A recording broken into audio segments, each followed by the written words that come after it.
big thing that he's been involved with Elon Musk and Vivek Ramaswamy. Ordinarily, some new presidents will sign executive orders inside the Capitol before leaving for the White House, and then upon getting into the White House, because traditionally there's no stop in between those two places. Now you do have Capital One Arena. You have 20,000 people there. Not out of the realm of possibility that a desk is set up and Donald Trump, ever the showman, will sit down and pull out one of his famous Sharpies and put his name on some so people can watch him do that. We don't have a very good sense yet from the Trump people of how many that might be. Will it be a handful? Will it be dozens? We just don't know. We do know that when he sat in that same arena yesterday, he said, we're not going to waste a minute. I'm going to take some executive action that you're going to like a lot. We'll just have to see now how many of them he actually does put his name on. I mean, I've heard everything from dozens to 100. I even saw the number 200 yesterday. But I guess for a lot of the folks who are gathered there at Capital One, getting this experience of, like we were just talking about, seeing the incoming president, and really it might be a once-in-a-lifetime opportunity for many of them to especially do that in Washington, to actually get to see him take some of those official actions and to enact policies, or at least on an executive level, to change the way that things are done in the United States. I mean, that would be an interesting opportunity, I guess, for somebody who's here as one of his supporters to actually see that happening. Yeah, and we get those at the White House quite a bit, where there is a bill signing where the president will make some brief remarks and then sit down at a desk surrounded by lawmakers or whomever it might be. And you get to watch them sign it, and depending on how close the microphones get, you can actually hear the pen on the paper.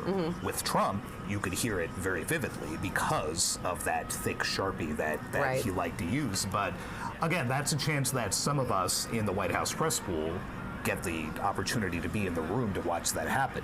You don't usually get to see that with 20,000 people in a professional sports arena who might have been there for a concert or for a game. Now get to watch the President of the United States actually put his name on some official documentation. So that would no doubt be a thrill for those folks. Again, like so many things that we remember from that first administration, we just don't know exactly what it is Donald Trump's going to do until he actually does it. But I guess we'll be kept in suspense along with the people there in Capital One. We are still seeing pictures of the front of St. John's Episcopal Church. That, again, is where President-elect Donald Trump is participating in a morning church service before he heads over to the White House, which you also see. That, of course, will be his home for the next 4 years as President of the United States. But it's also where he will participate in a last get-together with current President Joe Biden and First Lady Jill Biden, as is tradition for outgoing and incoming presidents on Inauguration Day. So for now, we will leave you with these images, and we will be back shortly to walk through the rest of this Inauguration Day, which, as we have been noted, takes us all across Washington here in the District of Columbia and culminates back at the White House, which you see there on your screen, for the rest of then soon-to-be President Donald Trump's day in office, his first day back as President of the United States. So right now we're going to listen in to what is going on there outside St. John's Episcopal Church, and we will be back shortly to see where incoming President Donald Trump heads after this church service.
Kennedy programından sonra yeraltı geri dönecek. Oradan da hemen karşısında yer alan Beyaz Saray'a girişini yapacak ve mevcut başkan Joe Biden ve başkan Kamala Harris işlerle birlikte Beyaz Saray'da bir çay resepsiyonu olacak. Çay kahve resepsiyonu olacak.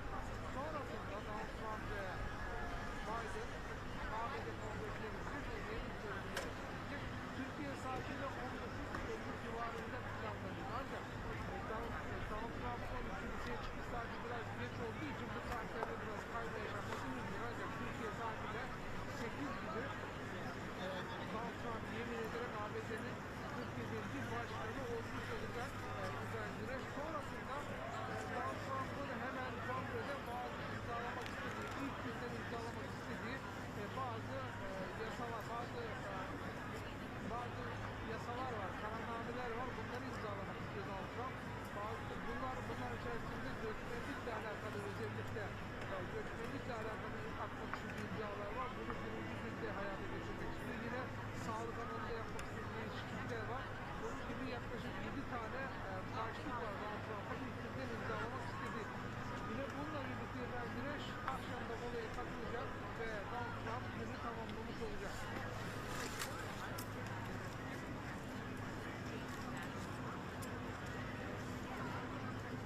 You're looking now again at the door of St. John's Episcopal Church, where we have just seen Vice President-elect J.D. Vance exiting after this Inauguration Day prayer service. We expect to see President-elect Donald Trump on his way out shortly. They've been in church for about 45 minutes for this service that is part of every Inauguration Day since 1933. And we also understand that the Bidens, you see there, along with Vice President Kamala Harris and Second Gentleman Doug Emhoff, they have been there at the White House. The Bidens will be shortly greeting the Trumps after the Trumps exit the church service and go over to the White House for this private meeting, a coffee and tea between the incoming and outgoing presidents, another tradition that we always see on Inauguration Day, at least mostly see on Inauguration Day. We did not see that happen 4 years ago when Donald Trump was leaving the White House and Joe Biden was coming in. But we are now looking again at St. John's Episcopal Church. Again, that is where we expect any moment to see President-elect Donald Trump exiting the church, which is just across Lafayette Park from the White House here in Washington, and heading over to the White House to see Joe Biden and Jill Biden for one of their last official acts there in the White House as the President and First Lady.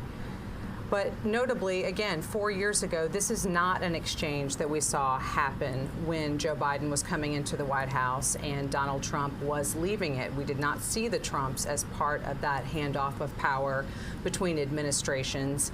And so to have this moment and to have several weeks ago see that moment between Trump meeting with Joe Biden at the White House, as we typically do see after an election with an incoming and outgoing president to have their private meeting, which they did. That happened several weeks ago at the White House there in the Oval Office. But we are still watching the door of St. John's Episcopal Church, watching for Donald Trump and Melania Trump to exit this church after the service and head over to the White House to have that meeting with the President and First Lady. And then from there, all four of them will travel together over to the U.S. Capitol for the swearing in, for the inauguration ceremony of Donald Trump into his second term as president. And after that, we will see the Bidens leave Washington. We traditionally see a farewell, a formal goodbye of sorts occurring after that swearing in of the new president, where the outgoing president will bid them adieu, and then we will see the Bidens leaving Washington, heading out to Joint Base Andrews, and then onward from there to California.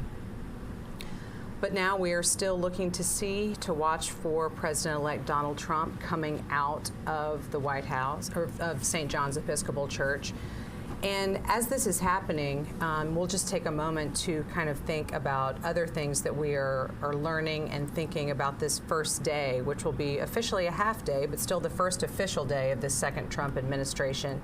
We have been hearing about all the executive orders that he plans to sign. We expect that to start pretty much as soon as he is sworn in, Sagar. We've been talking about how that may be happening at several different locations around Washington, from maybe there at the Capitol Rotunda to the Capital One Arena to certainly the White House and the Oval Office after the other official events of the day and when he kind of gets down to business there in the Oval Office. Yeah, the incoming Trump team has been busy while the president-elect has been inside the church.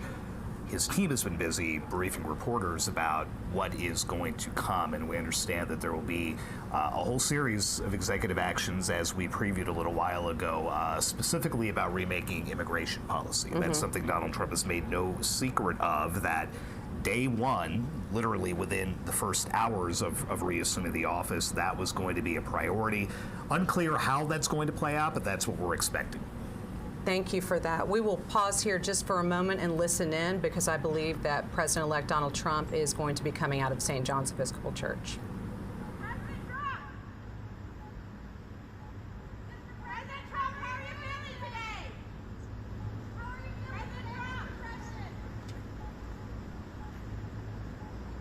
Come talk to us, President Trump! Mr. President, how was the service? Mr. President! Mr. President, will you talk to us? How are you feeling? What do you think about the pardons? Mr. President, any response to the pardons? Mr. President, how is this different for you from 8 years ago?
You're watching now as President-elect Donald Trump and incoming First Lady Melania Trump leave St. John's Episcopal Church. They are only on a short drive, though. They are headed to the White House, which is just across Lafayette Park from the church.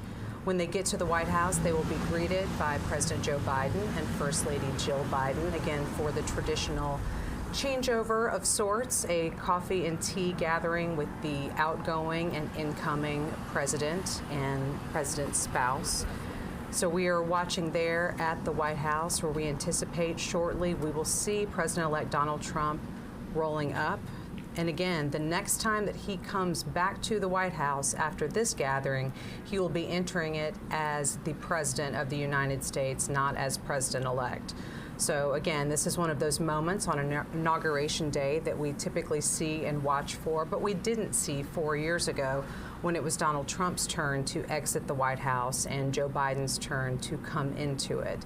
But we are back on schedule, at least in terms of some parts of this Inauguration Day. It is awfully cold, so we won't see the traditional view on the west front of the Capitol for the swearing-in ceremony.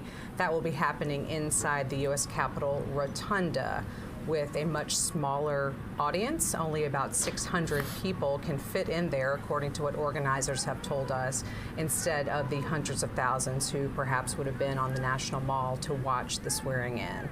But that will be the next stop after this one. Again, we are watching the White House here, where President-elect Donald Trump and Melania Trump will be shortly arriving for their meeting with President Joe Biden and First Lady Jill Biden. This is a tradition on Inauguration Day. It's not one that we saw 4 years ago, but it is something that we are watching for today, for the outgoing and incoming presidents to have an informal handoff of power before they ride together to the U.S. Capitol for the formal handoff of power, for the swearing in of the new president and the farewell of the outgoing president. That's what we'll see for Joe Biden and Jill Biden after the official swearing-in ceremony, when they depart the Capitol grounds, headed for Joint Base Andrews, and then on from there to Santa Ynez, California, for some respite and time away after their time in the White House has ended. So, Sagar, we are still sitting here and watching the White House. So after this, where will we see these outgoing and incoming presidents head? Where do they go next? They will make the traditional ride together.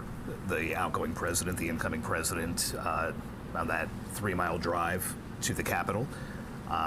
Instead of taking that traditional walk down on the West Front, they'll be walking into the Capitol Rotunda for the oath. Notable that it was just 2 weeks ago that much of official Washington also gathered in the Rotunda. That's where Jimmy Carter's body was lying in state. And now 2 weeks later, the public will again be focused on what happens underneath the Capitol dome. That ride together is always fascinating. We've seen images from the early 1900s of open vehicles, and you have names like William Howard Taft and Warren Harding and others riding. And now, obviously not an open top, but you should have Joe Biden and Donald Trump riding together in a armored limousine up to the Capitol, where Donald Trump will go from being the 45th president and an ex-president to now being the 47th president. Seeing there some of the Trump family members exiting the church, purportedly also getting ready to start making their way over to the Capitol for the swearing in, which will be happening in just over 2 hours from now.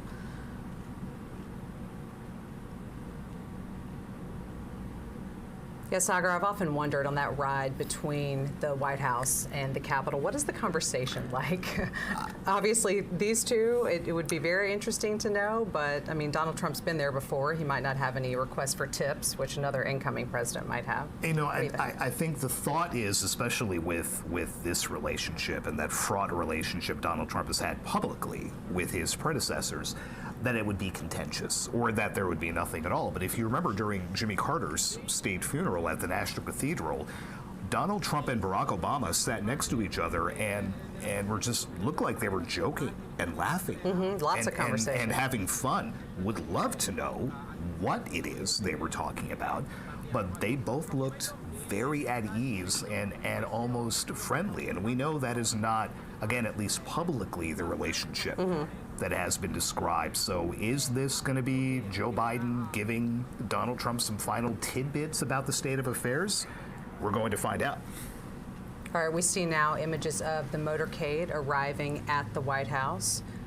Not a very long drive, but especially not, I guess, when you're president-elect. A lot of streets do get shut down for you. But now we see the Vice President Kamala Harris and Second Gentleman Doug Emhoff standing there to receive official guests on their last day, also as part of the outgoing Biden and Harris administration. So let's listen in for a moment.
much.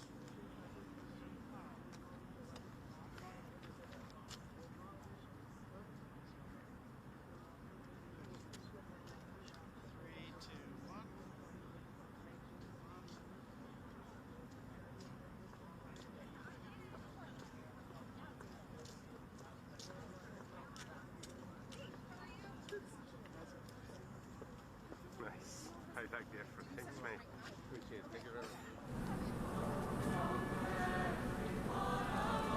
Here's a look inside the U.S. Capitol Rotunda, where we are seeing some musical selections being performed. Again, that is where President-elect Donald Trump will be taking the oath of office about 2 hours from now. Inside, because it is very cold here in Washington, and official events have been moved from the west front of the Capitol to inside the Rotunda. So let's listen in to this musical performance.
Now you're seeing the U.S. Capitol, where just in the past couple of moments we have seen some members of Donald Trump's family arriving. We just saw daughter Ivanka Trump and her husband Jared Kushner and their children arrive for Donald Trump's inauguration, which will be happening in just over 2 hours.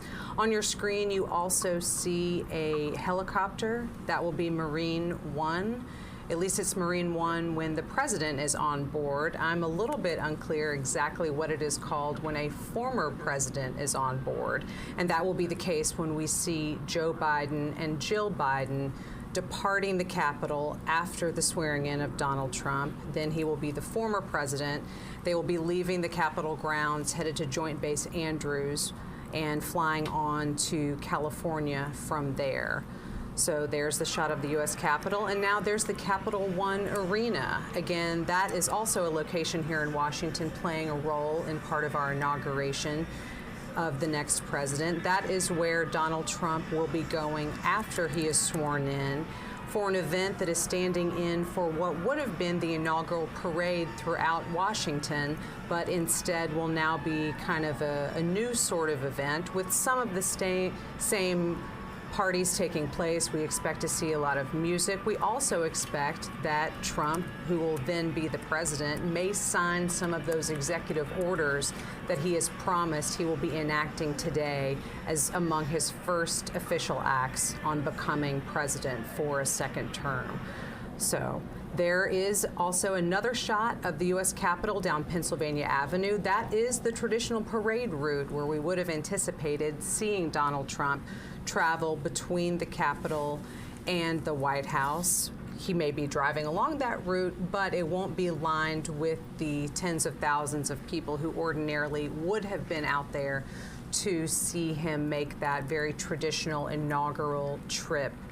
It is very cold, so officials have told people to stay inside to observe these official proceedings from elsewhere and not gather in large numbers outside. Here in Washington, it is currently about 24 degrees, and it is not anticipated to be much warmer than that at noon, which is when Donald Trump will officially be the next president of the United States. We are still waiting on the Trumps to arrive here at the White House for their tea and coffee private gathering with President Joe Biden and Jill Biden. But we will continue to watch for Donald Trump and Melania Trump to make that trip over to the White House, their last, before they officially become president and first lady.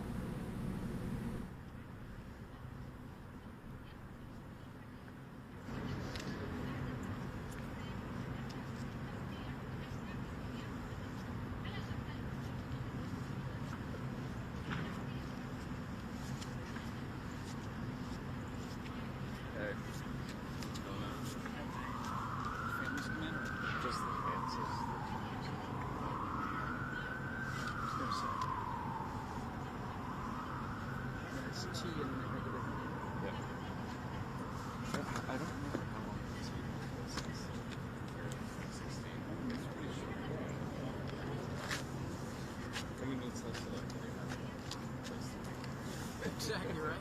They do.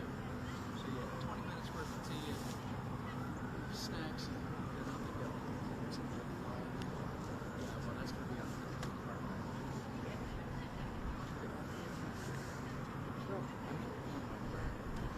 I would assume. I would think, yeah.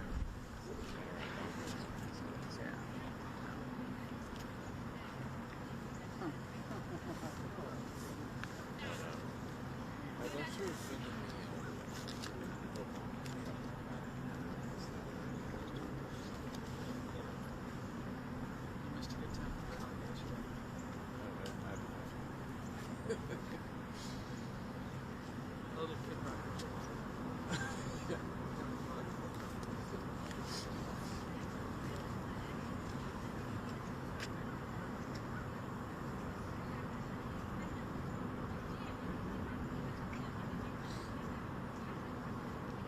Sure.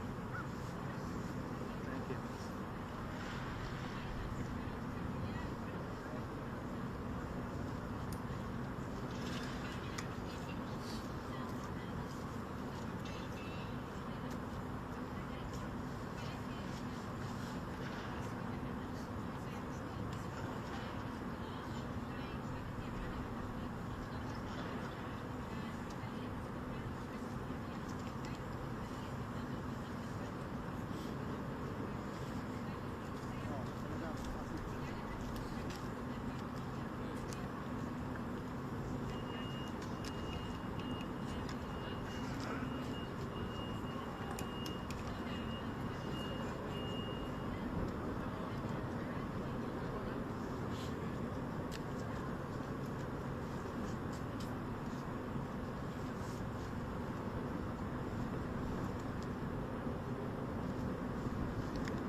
You're looking again at the White House, where we know that President-elect Donald Trump and his wife, Melania Trump, will shortly be arriving. Again, this is when they will be having their private meeting with President Joe Biden and First Lady Jill Biden, just the four of them, and it's part of that unofficial handover of power between an outgoing and incoming administration.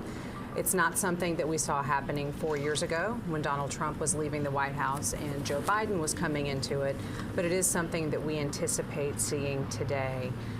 As we wait for them to roll up, one important note to point out is we did see Vice President Kamala Harris and her husband, Second Gentleman Doug Emhoff, welcome incoming Vice President J.D. Vance and his wife, Usha Vance, just moments ago when they entered the White House.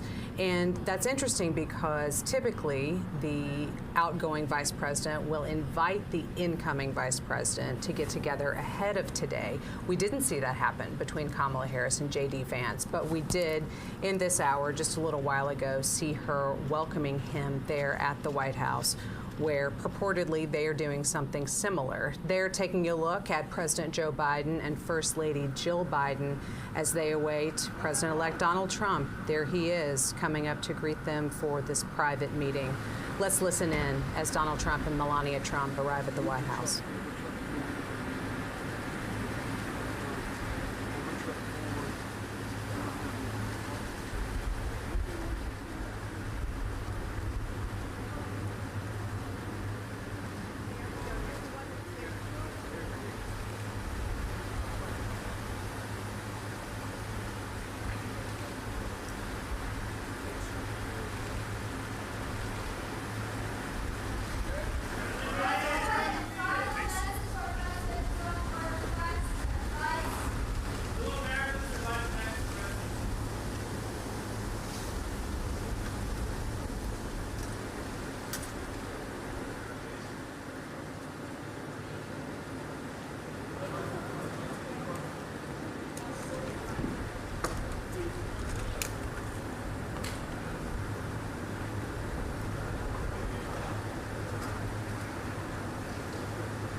Ask them if they have House Triangle now on that.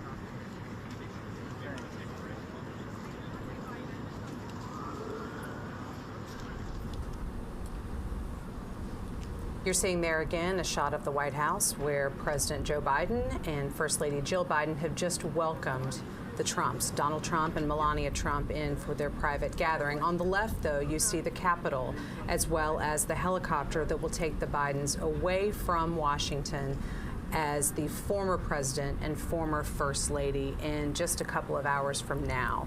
And this may be a good opportunity for us, Sagar, to kind of talk a little bit about Joe Biden's final actions as president. This is the last day that he will be the current president of the United States. But it has been a pretty active day in terms of official things that he can do in the final hours of his administration. So let's talk a little bit about what are some of those things that we have seen coming out of the Biden White House in these last moments. The thing that has gotten the most attention that happened, let's see, about two and a half hours ago now, a lot of pardons and commutations from the president in previous days. Some very big names being preemptively pardoned this morning. The president has issued pardons to Dr. Anthony Fauci, the former head of infectious disease research for the United States, General Mark Milley, the former chairman of the Joint Chiefs of Staff, and the members of the House panel that investigated the January 6th attacks.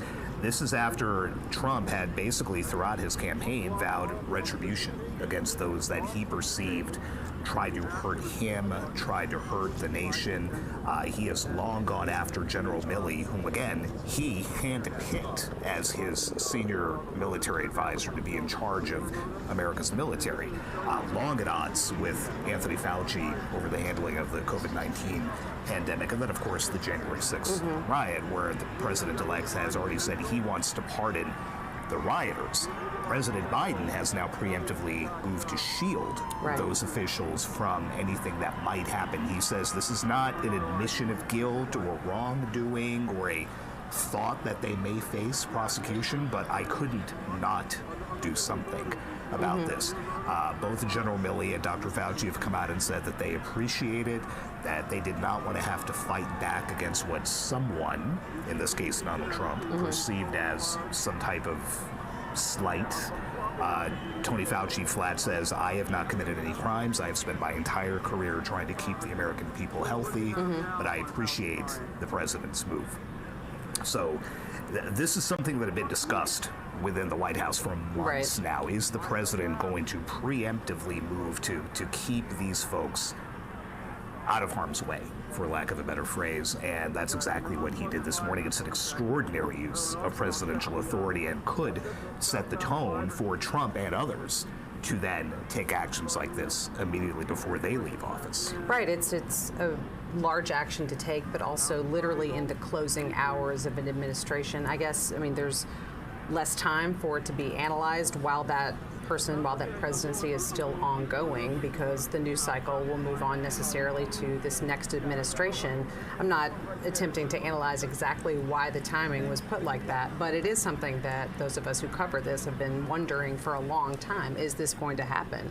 And now that it finally has happened in these very closing hours. It is customary for citizens who've been, you know, in the president's case, convicted of drug crimes and things to receive clemency, but to do it in this kind of untested way with this type of name, Tony Fauci, Mark Milley, Benny Thompson, Liz Cheney, right down the row, incredibly unusual. And, you know, as we talk about the peaceful transfer of power, and, you know, they smiled and shook hands at the White House, and what are they going to chat about in the limousine? This is directly from President Biden to his successor, hey, you've said you're going to do this, I'm not going to let you do it. So here you go. Hours before you have the office, it's still my job. I can do whatever I want. Just pretty stark to see it come out this morning. Certainly. And then again, that limo ride between where they are right now, you see on your screen in the White House, to where you see on the left-hand side the U.S. Capitol building. That is something I would love to be a fly on the wall just to hear what is discussed and what goes on in that conversation.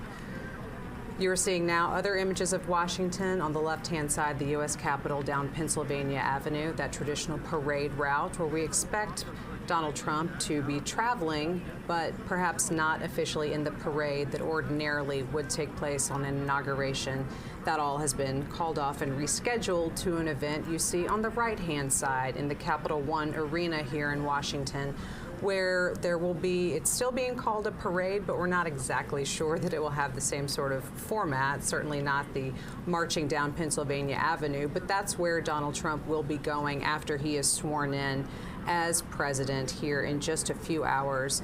And we expect also to see him sign some of those executive orders that Sagar and I have been talking about, some actions that he can take as president and has promised to do, and said right there in Capital One Arena last night that he felt his supporters would be very pleased with the type of executive orders that he would be signing today.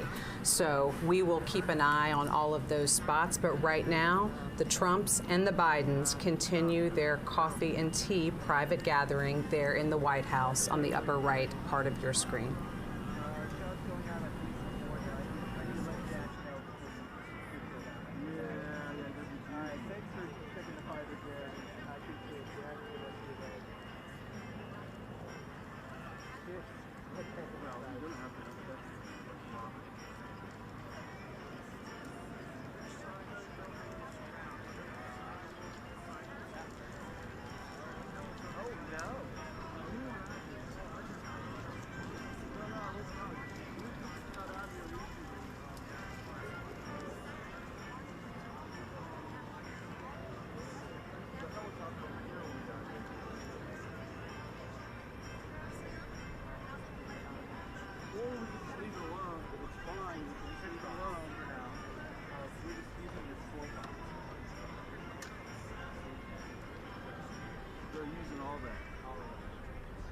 So what you do is you got a piece of tape.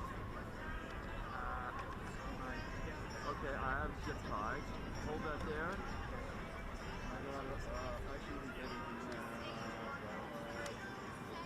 There we go. This will be the trick.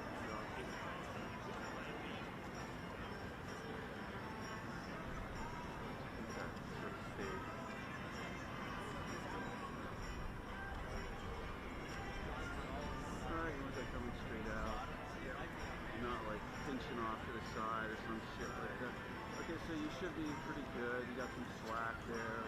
We're all good. Move this up close to your food, and you can see this okay. I would have just a little bit. Huh? So I can bring it down a little bit. Yeah, it's not too far down. Yeah. So this is good.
Ladies and gentlemen, former speakers of the House of Representatives, the Honorable Kevin McCarthy, the Honorable John Boehner, accompanied by Mrs. Debbie Boehner, the Honorable Newt Gingrich, accompanied by Ambassador Callista Gingrich, and Mrs. Heather Foley.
Is our king all ready to go?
Party going to go separately, but they're going to go be in the door into the windows right here.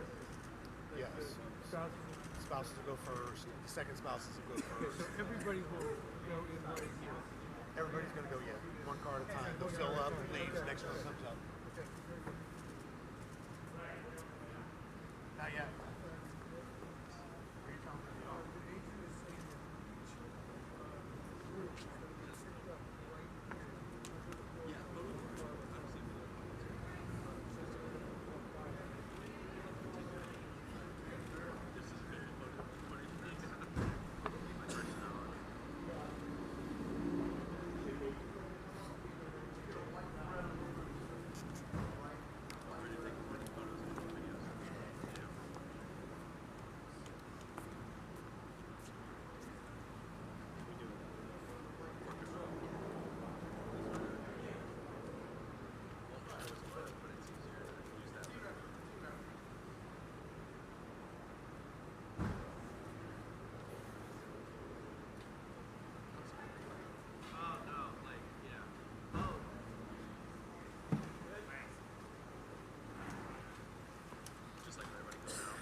pick it up and just put them in the bushes and take care of it. They're coming out.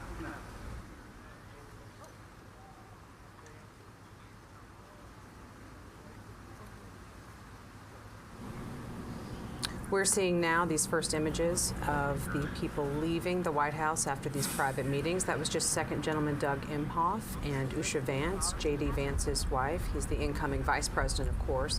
And they are the first to be set up in the official limousines to be departing the White House, heading over to the U.S. Capitol for the swearing-in ceremony, which will be happening in just under 2 hours from now if we're sticking to the official schedule of events here in Washington. There you see one of 4 limousines now at least that are lined up there at the portico of the White House.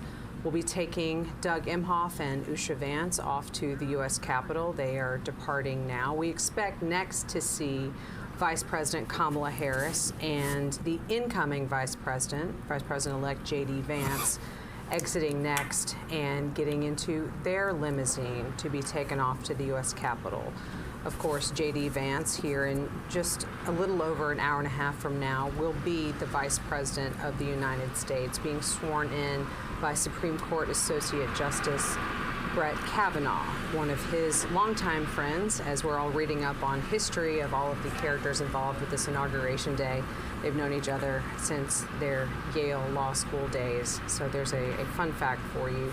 But here we're still looking at pictures of the White House where for the past little bit of time, under an hour, there's been an unofficial casual tea and coffee, off the record, at least not privy to reporters like me, but a meeting between President Joe Biden, First Lady Jill Biden, and the incoming President Donald Trump, President-elect, and Melania Trump, his wife. They have been gathering for one of these moments that we see on Inauguration days here at the White House. And soon, those two will also be getting into a car together and making that trip just a couple of miles down to the U.S. Capitol, where the rest of the official swearing in for Donald Trump's inauguration will be happening on this Monday, January 20th, here in Washington, D.C.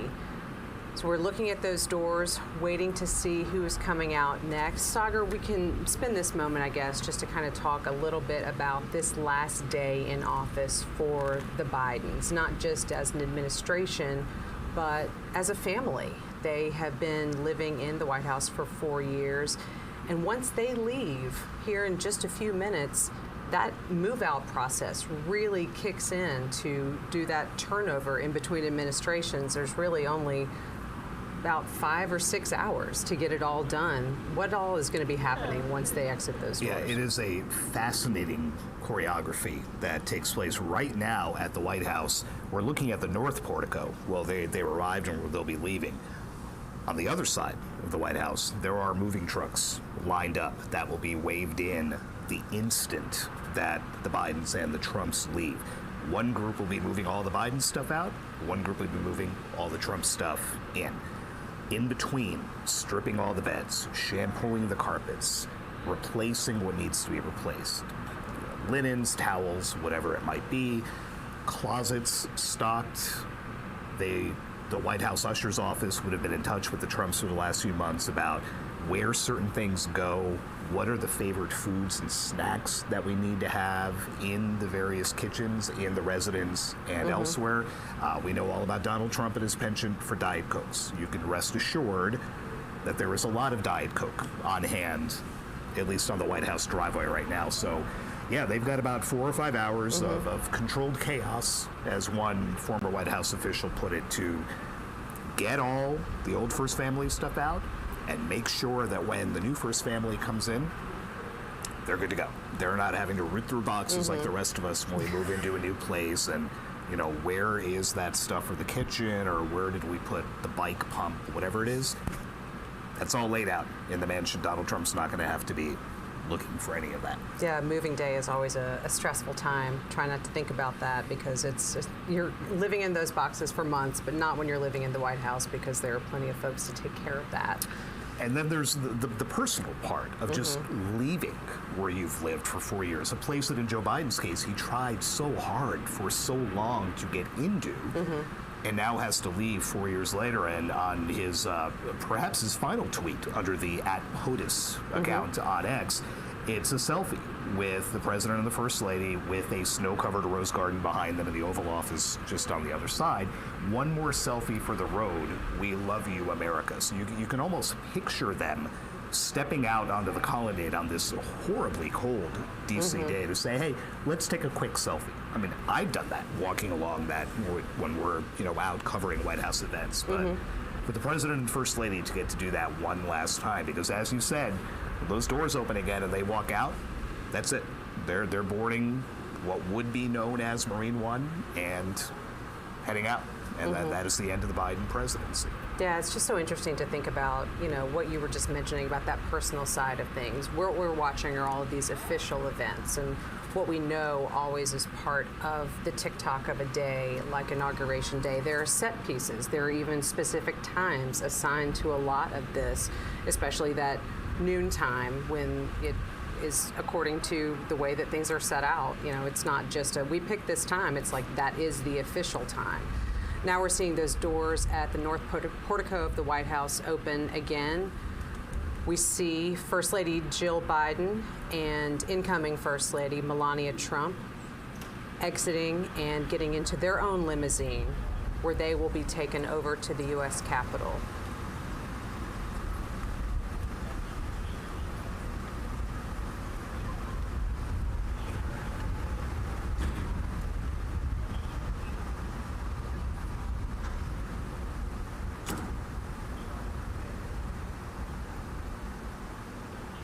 As we think about these situations, Sagar, we have talked a little bit about the outgoing president and the incoming president and kind of what they might share in casual conversation.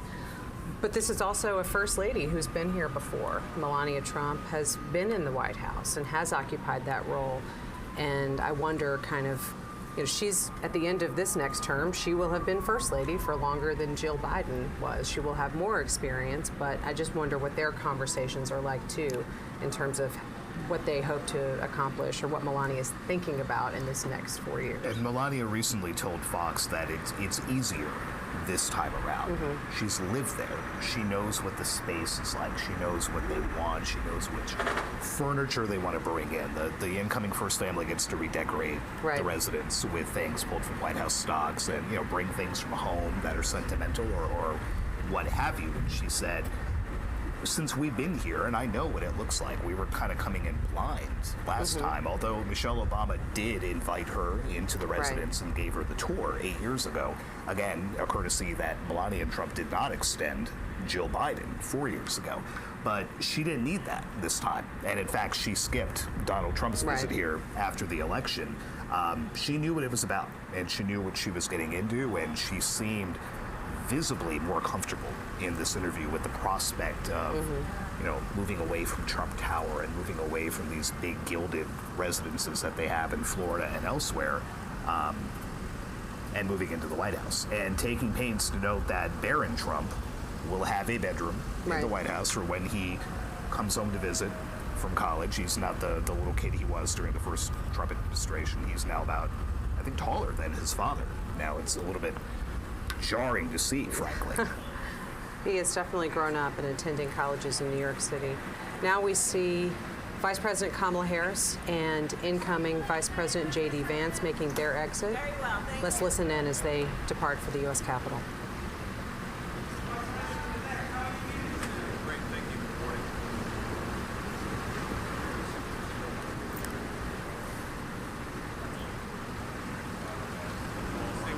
Thank you, sir.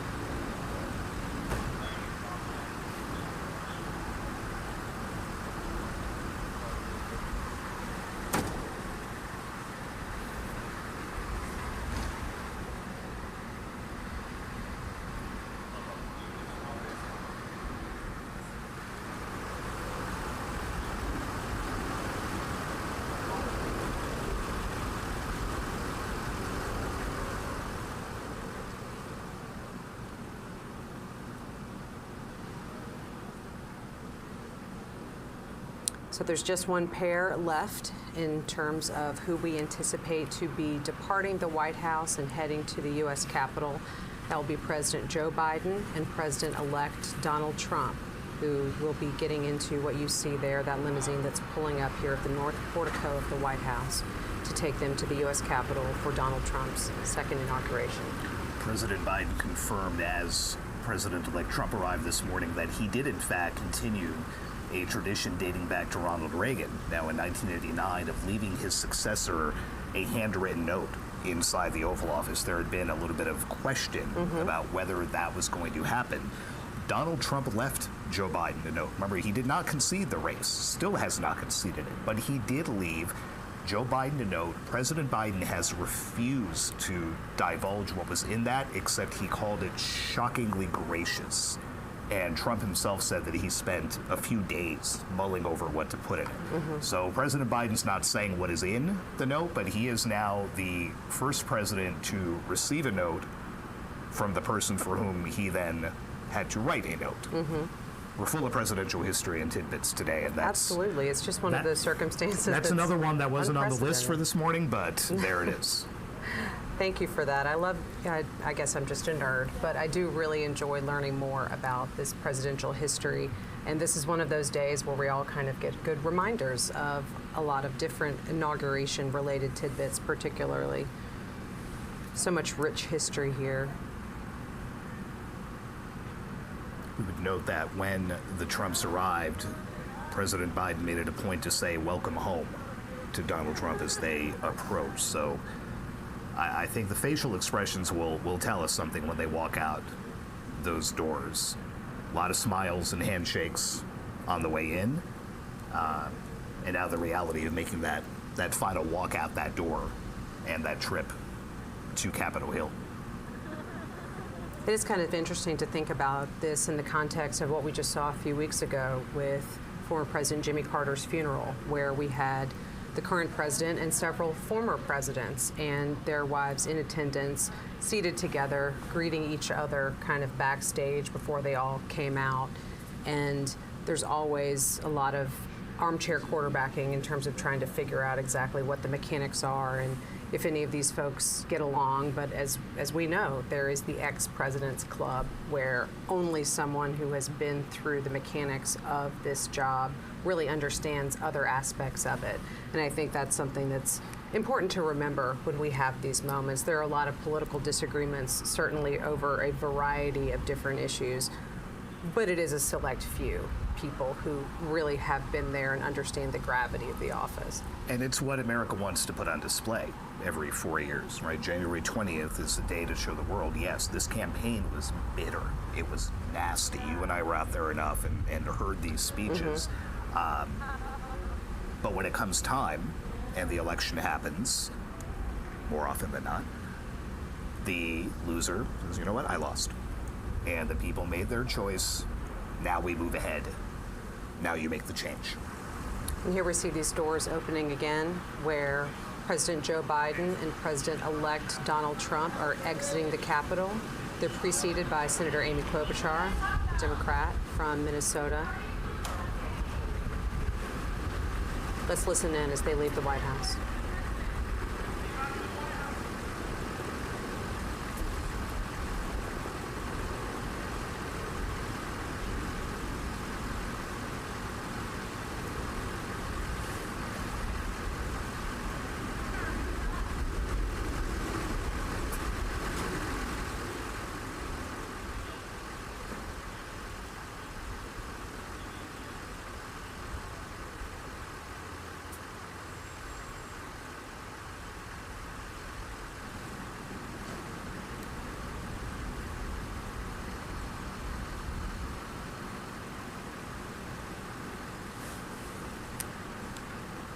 We're seeing Joe Biden and Donald Trump pulling away from the White House. Again, this is Joe Biden's last time exiting the White House as the President of the United States, and the last time that Donald Trump will make that same trip until he is president later on this afternoon. They're making their way over to the U.S. Capitol now. And as they make that relatively short trip, Sagar, I thought we could talk a little bit about some inauguration history. Clearly, America has been swearing presidents into office since 1789, but it hasn't always happened in Washington. Where was George Washington first sworn in? Yeah, where did that take place? It didn't happen until 1801 here in Washington, because in 1789, New York City was the U.S. Capitol. So George Washington had to go all the way from Mount Vernon in Virginia, get all the way up to New York City in bad weather. And so the swearing in didn't happen until, well, it then used to be March 4th was the date. It didn't happen until April 30th. And so George Washington took the oath of office there. "I walk on untrodden ground" was one of the lines that he uttered. 4 years later, he took it in Philadelphia, which, again, at the time, was the capital. It wasn't until Thomas Jefferson that the first oath was taken here. It has been taken here every time since, whether that was in the Capitol, whether the oath is in the White House, like Ronald Reagan was forced to take it 40 years ago. You had the exceptions due to tragedy. You had Lyndon Johnson take the oath aboard Air Force One on the tarmac at Love Field in Dallas after John F. Kennedy was assassinated. Calvin Coolidge, the vice president, was at his family farm in Vermont. No running water, no power. Warren Harding dies. A courier had to be sent to the Coolidge farm to tell the vice president that he was now the president. His father was a notary public. Oh, convenient. And standing in the family farmhouse with a kerosene lamp, gave his son the oath of office. Calvin Coolidge, of course, returned to Washington to then do that. But it's taken a few different forms over the years, but the oath stays the same. For now on, the date stays the same. And everything else is just kind of part of the fabric of Washington. That's fascinating. We're seeing the motorcade now make that turn onto Pennsylvania Avenue as they proceed from the White House down to the U.S. Capitol. At the Capitol, we've seen various dignitaries making their way into the rotunda. We've had former speakers of the U.S. House and others who are getting into what is a relatively small space, all things considered, for an entire swearing-in ceremony to be happening.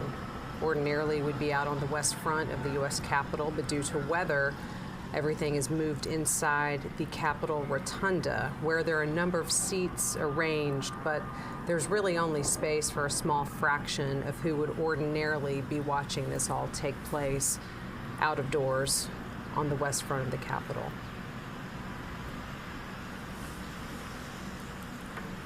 We've alluded to it so many times, but it's just so odd, having been in Washington for so long, to look at these streets, and there are basically police officers and a few tourists and what look to be perhaps some construction workers.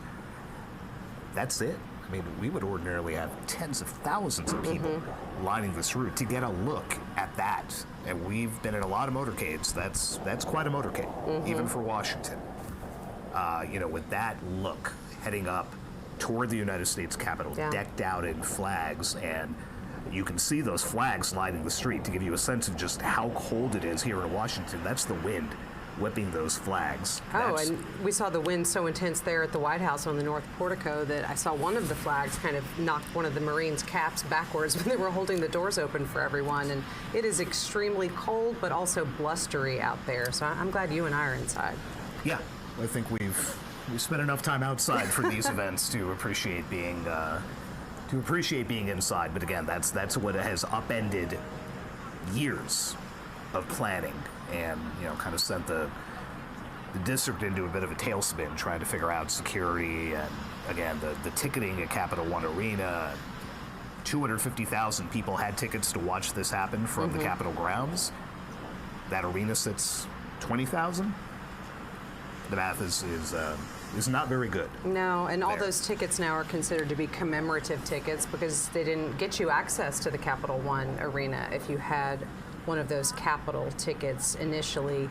And I'm sure there are a lot of disappointed people who had come to town hoping to get that viewpoint, but there is the event at Capital One Arena. I'm sure that there are a lot of places around Washington where folks have gathered to watch what is history. Regardless of party, it is still a historic moment to watch a new president taking the oath, and it will look different. I mean, this hasn't happened from inside the rotunda in 40 years, so a lot of people who would have been paying attention to all the coverage today maybe weren't so much 40 years ago. So that it'll look different, but it's still part of history. As we said, 600 people fit inside the rotunda. So, for example, the only former lawmakers that have been physically allowed inside the rotunda are 3 former Republican House speakers. Newt Gingrich is there, John Boehner is there, Kevin McCarthy, not a good Trump ally, but he is there. And the House came into session this morning, quickly recessed so that members could make their way over, but that traditional roster of so many folks is not going to be in place this time. Though we do know that a lot of these tech billionaires that Donald Trump has allied himself with, who have flocked to Washington, not just today, but in the weeks since the inauguration, have also scored some prime seating near where the president-elect will take his oath. It's always important in these sorts of circumstances to look and see who is in there and then try to telegraph as much as we can what that signifies. And I think we already know in the incoming Trump administration the sort of relationships that he has been working to build with some of those that we're going to be seeing in there. The motorcade is now going to be approaching the U.S. Capitol, where we will see all the people who just loaded up at the White House, then arriving at the Capitol in about an hour, we will be seeing that swearing in take place for Donald Trump. Again, there on your screen, you see the U.S. helicopter. It would be Marine One when a president is on board, but otherwise, that is what Joe Biden will be boarding after Donald Trump is inaugurated. That is what will take then the former president and former first lady off to Joint Base Andrews, where they will begin a trip out to California, purportedly a vacation, an opportunity to kind of reset after their time in the White House has concluded. But for the next hour and change, Joe Biden will still be president, and he will be arriving here at the U.S. Capitol with the incoming president, President-elect Donald Trump, who has been part of this motorcade for the last couple of minutes, coming from the White House. Down there is that shot you see of Pennsylvania Avenue leading up to the U.S. Capitol.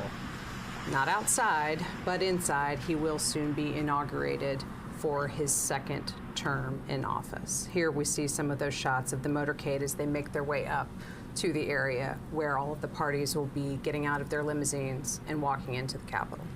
Awaiting them in the rotunda already, you have Congress's top officials. You have House Speaker Mike Johnson, a Republican, who has very closely allied himself with the incoming president, saying to him, it's bright, sunny outside and bright in our heart. Then you have the Senate's top Democrat, Chuck Schumer, who walked in carrying a royal blue cap, and when asked how he feels today, said, feel great about the Bills. Now, that comes after the Buffalo Bills. Schumer, of course, from New York, beat the Baltimore Ravens last night to advance to the AFC Championship. So it was a way for Chuck Schumer to get in a plug for a home state team on the day after a big NFL playoff weekend.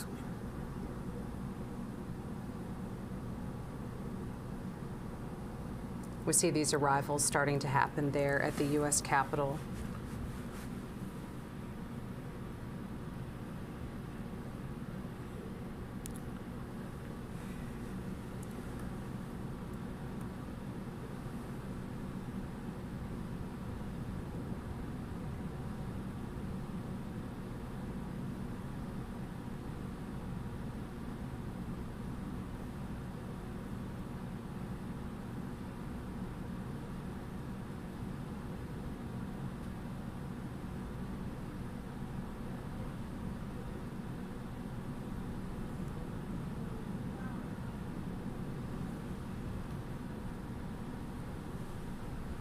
We understand there were some other officials there in the motorcade with the president and president-elect as they were making their way into the U.S. Capitol. Amy Klobuchar, the senator, as we just referenced earlier, but also some other elected officials, including Deb Fischer of Nebraska, and then also House lawmakers, Steve Scalise, Representative Hakeem Jeffries, and other White House staff and officials accompanying the President, First Lady, incoming President and First Lady, and then, of course, Vice President Kamala Harris, her husband, and J.D. Vance and his wife.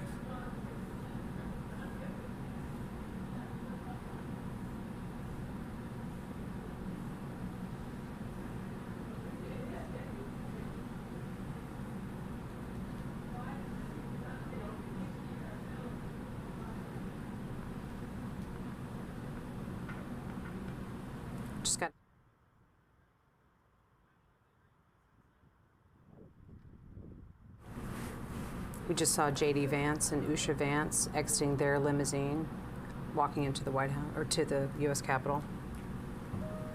You see even police officers who are used to this kind of thing in Washington want to get their picture taken in front of the helicopter. That's quite a shot for that officer to have.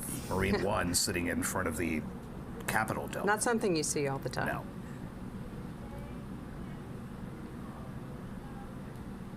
And you would note the flags. That one flag you can see flying in front of the Capitol dome back up at full staff after they had been lowered for the Jimmy Carter warning. We see now people from that motorcade have been making their way into the Capitol. That includes President-elect Donald Trump. We're looking now inside the Capitol Rotunda. There you see Elon Musk, one of those businessmen who are invited to be part of this very small, relatively speaking, swearing-in ceremony. There's Melania Trump.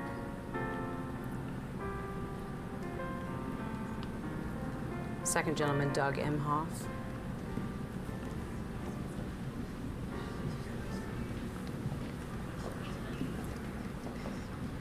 Good morning, Mr. Vice President. How do you feel? There's J.D. Vance and his wife, Usha.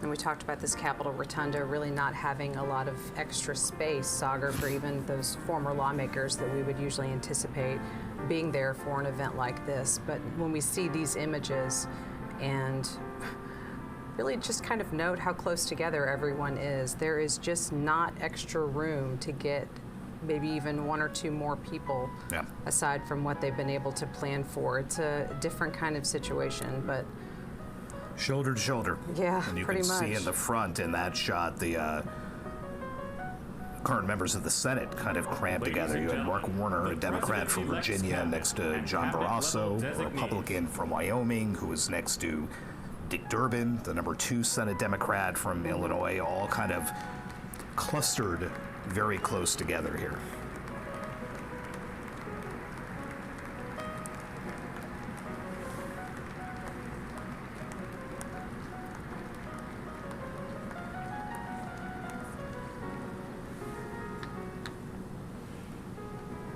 Talked earlier about Brett Kavanaugh being the one who will administer the oath to J.D. Vance. Vance is only 40. Be not the youngest vice president, but one of them. There was a 36-year-old vice president, but that was back in James Buchanan's administration in the late 50s. But there have been others in their 40s, Al Gore, Teddy Roosevelt, but breaking with a bit of precedent here. A fairly young J.D. Vance set to take the oath of office, followed, of course, by the oldest man to take the oath as president in Donald Trump.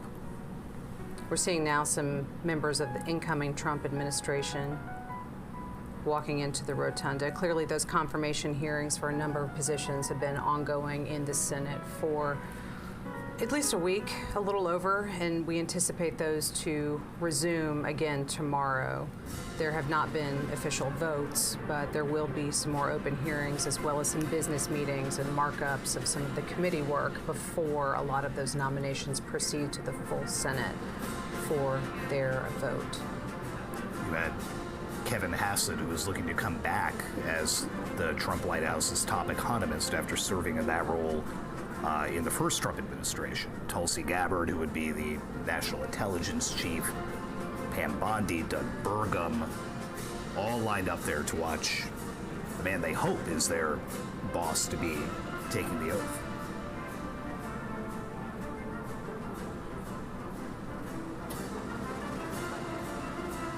Susie Wiles, White House Chief of Staff.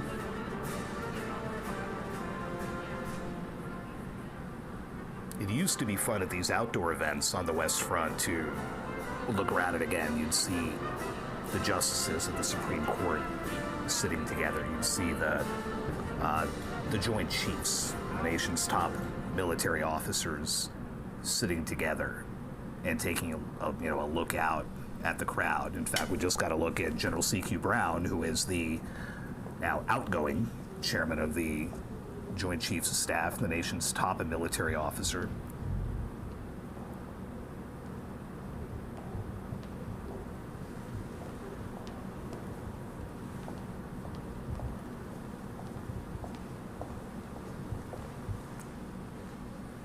Former Vice President Dan Quayle and Marilyn Quayle making their way inside the rotunda. We don't get a lot of Dan Quayle sightings in Washington lately, but that's now 2 in 2 weeks after he was here for Jimmy Carter's funeral. Indeed. We talk about young vice presidents like J.D. Vance. Dan Quayle, basically an unknown congressman when George H.W. Bush tapped him to be vice president in 1989.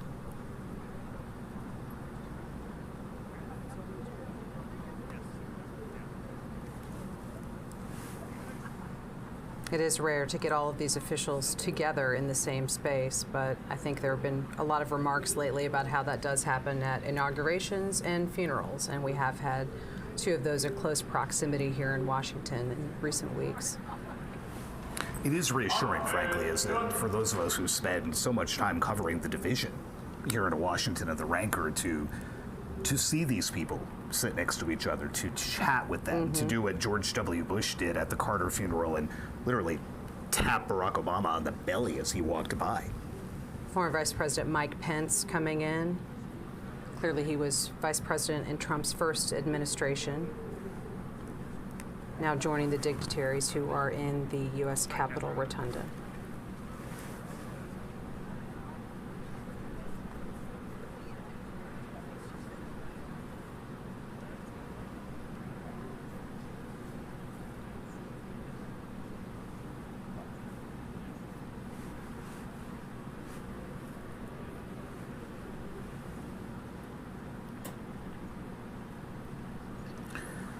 To see a lot of Elon Musk today. He will be speaking at the parade of sorts inside Capital One Arena later today. Has been almost a constant by the president-elect's side since the last time you and I were in this room in November for the election. And up until then, he had stumped so heavily for Trump on the campaign trail, particularly in Pennsylvania, which was one of those major areas of focus. But yes, was part of the events at Capital One Arena last night with his son X, who actually joined him on stage with Donald Trump and didn't make his own remarks, but certainly was part of his father's remarks.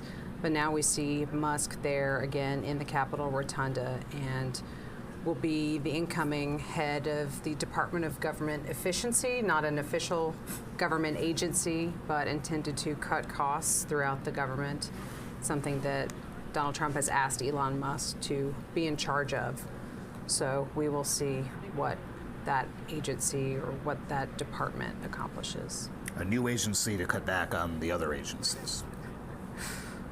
With Vivek Ramaswamy, who we saw earlier, he's there somewhere. There's nowhere really to hide in the rotunda. No, we'll see him pop back up. Not a lot of space.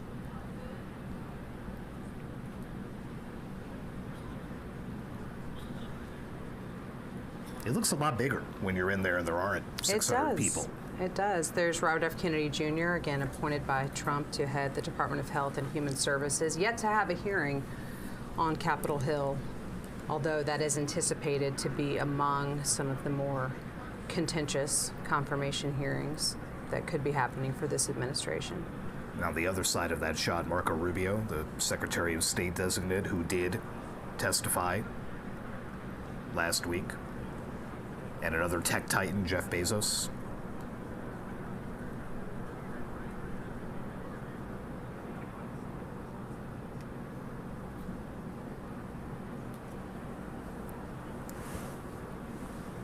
We talked earlier about what's in the Constitution about the inauguration. There's nothing about a parade, there's nothing about balls, there's nothing about how you get to and from the Capitol. It's the date and it's the oath. That's it. Everything else has kind of evolved organically. In this case, evolved due to the weather.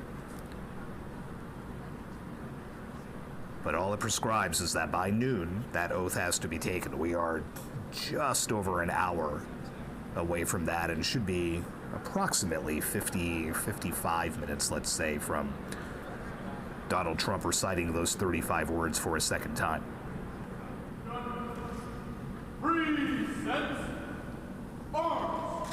Former President Bill Clinton and former First Lady and Secretary of State Hillary Clinton coming into the rotunda.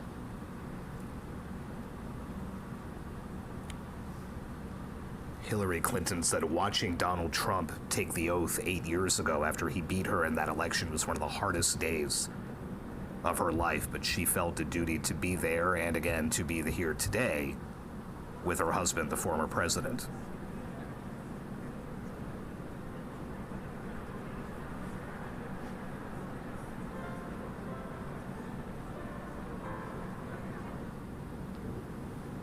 Former President George W. Bush and First Lady Laura Bush.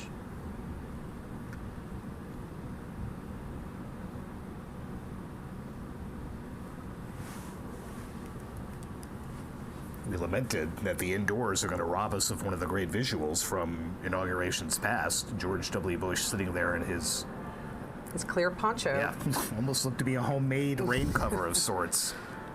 Yeah, with this being inside, we really don't get to see that winter weather gear, unfortunately. There's former President Barack Obama also coming in, without former First Lady Michelle Obama, who notably said that she would not be attending this inauguration.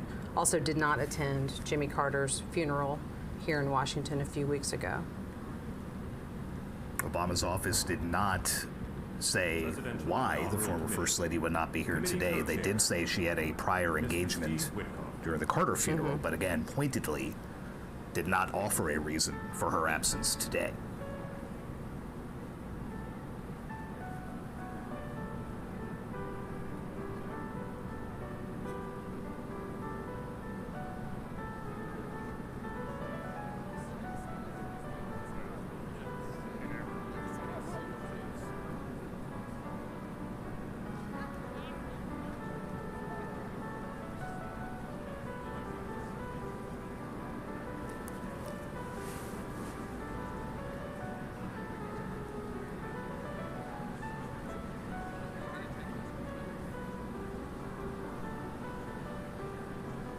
We're still taking a look inside the Capitol Rotunda there on the left-hand side, but on the right, that is again the Capital One Arena, where Donald Trump, after he is inaugurated, will be making his way in what would be the inaugural parade, is now subbed in for an indoor event there at Capital One Arena here in Washington.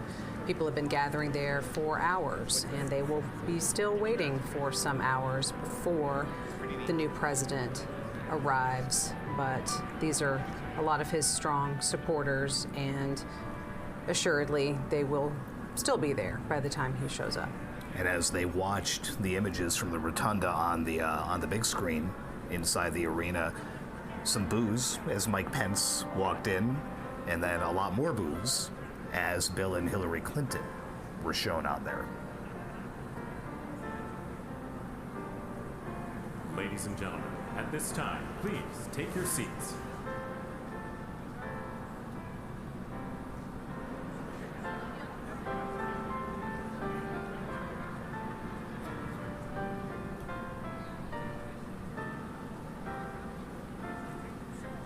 Folks in the Capital One Arena are able to watch all of the ceremonies and events from the Capitol Rotunda on the Jumbotron screen there in the middle of the arena.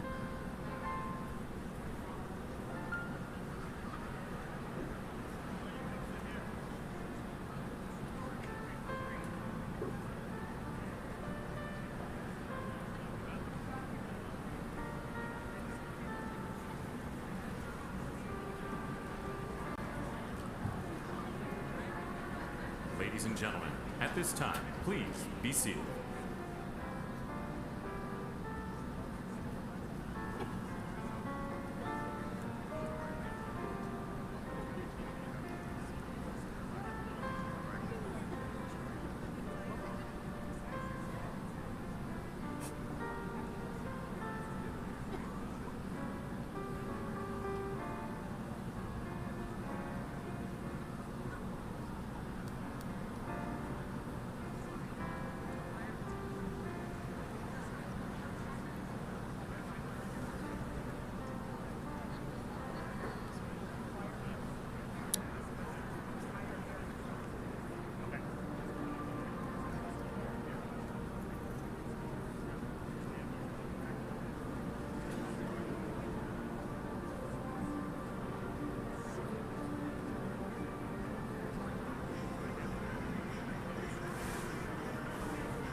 Here we see Supreme Court justices making their way into the Capitol Rotunda. Clearly, two of them will play a direct part of the proceedings here of the official swearing in. Chief Justice John Roberts will be the one to administer the oath to the president, as is tradition. And then Associate Justice Brett Kavanaugh will administer the oath to incoming Vice President-elect J.D. Vance. Interesting to note his wife's ties to both. You had Lucia Vance served as a clerk for Chief Justice Roberts. That is a coveted post in the legal community, and J.D. Vance was once a student in a law seminar taught at Yale by Justice Kavanaugh, and that explains the ties there and the reason that you just saw Brett Kavanaugh walking in ahead of Clarence Thomas, who is the senior member of the court who always asks the first questions during oral arguments before the Chief Justice does. It is always Justice Thomas. And that was a little bit striking to see Justice Kavanaugh, who came to the bench years after Justice Thomas, walking in front of him.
Here you see members of Donald Trump's family making their way into the rotunda.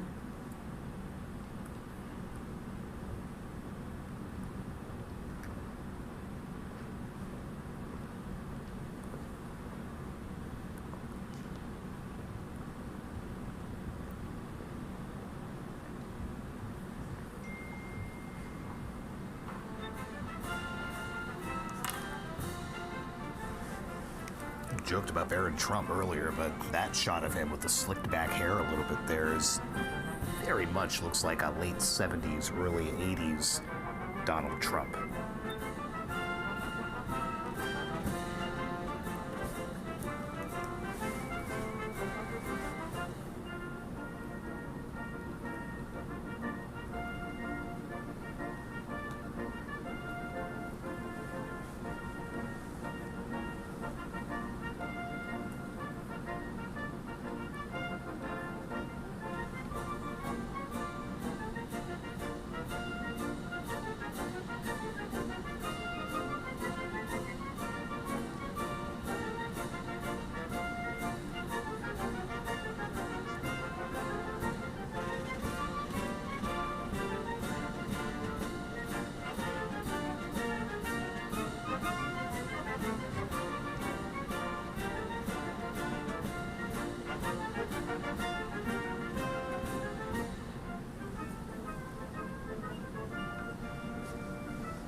Ladies and gentlemen, former Vice Presidents, the Honorable Dan Quayle, accompanied by Mrs. Marilyn Quayle, and the Honorable Michael Pence.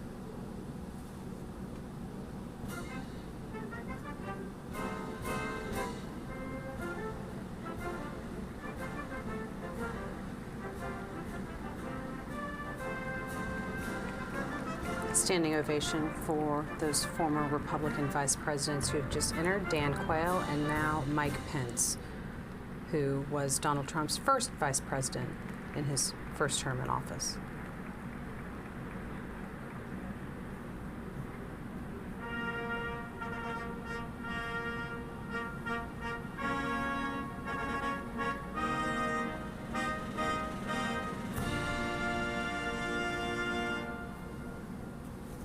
Ladies and gentlemen, the 42nd President of the United States, the Honorable William J. Clinton, accompanied by the Honorable Hillary Rodham Clinton.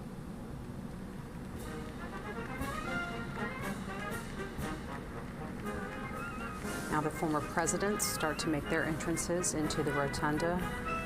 First, former President Bill Clinton and former First Lady and Secretary of State Hillary Clinton.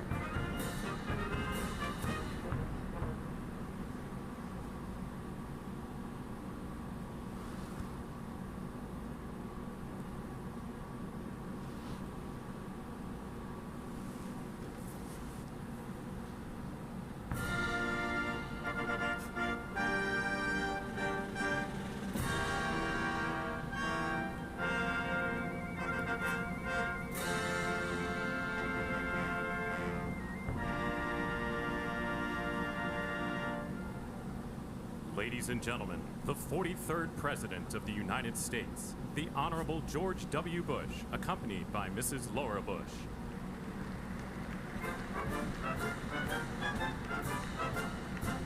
Former President George W. Bush and former First Lady Laura Bush.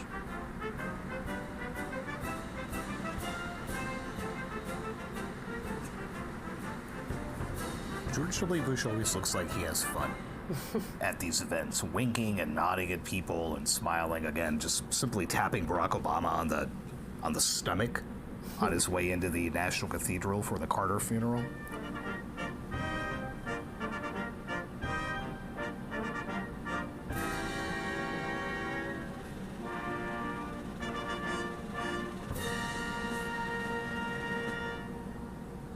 Ladies and gentlemen, the 44th President of the United States, the Honorable Barack H. Obama.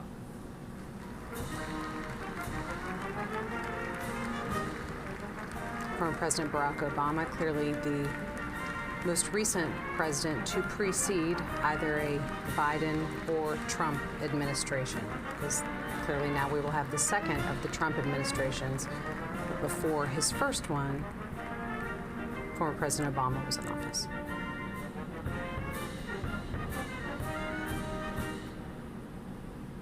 I can't believe we haven't mentioned Grover Cleveland yet. How is that possible? Let me just get that part out of the way. Donald Trump will be the first president to serve non-consecutive terms since Grover Cleveland, late in the 19th century. There you go. Sorry, that was I couldn't let that go. That had to be mentioned here at some the point. Honorable John G. Roberts Jr. and the Associate Justices of the Supreme Court of the United States.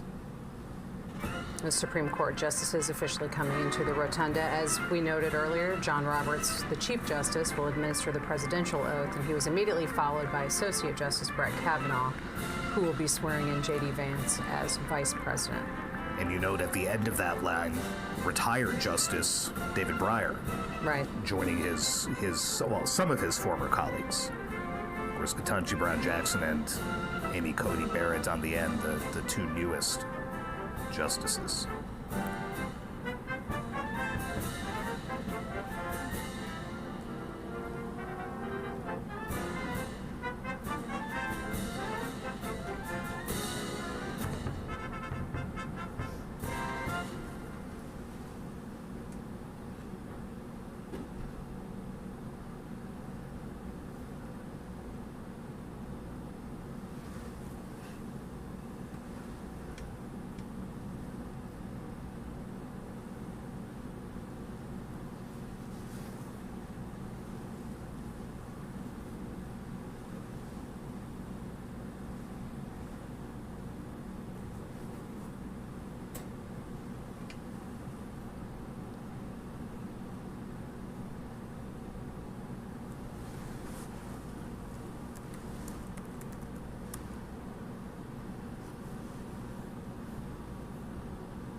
We see Second Gentleman Doug Emhoff, and next to him, First Lady Jill Biden, about to make their Tiffany entrance Trump into the rotunda. and Barron Trump. But first, Donald Trump's children.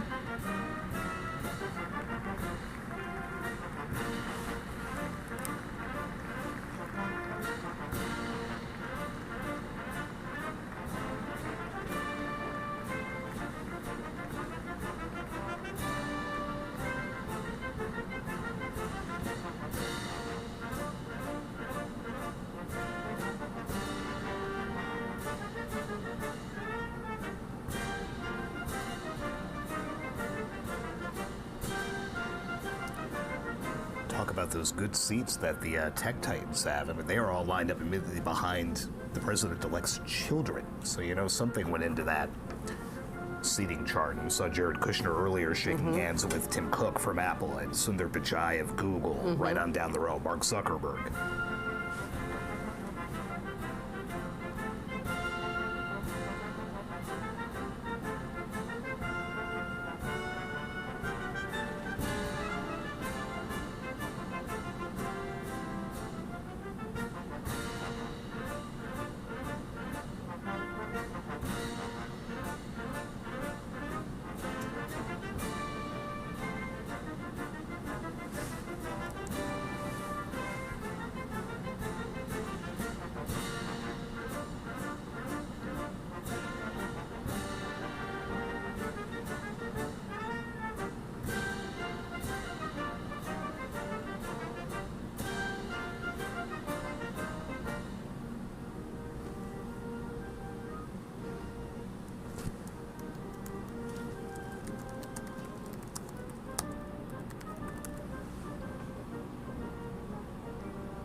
Ladies and gentlemen, escorting Dr. Biden and Mr. Emhoff, the Republican staff director of the Joint Congressional Committee on Inaugural Ceremonies, Ms. Emily Leviner, the Senate Secretary for the Minority, the Honorable Gary Myrick, the House of Representatives Chief Administrative Officer, the Honorable Catherine Spindor, and Mr. Bruce Fisher.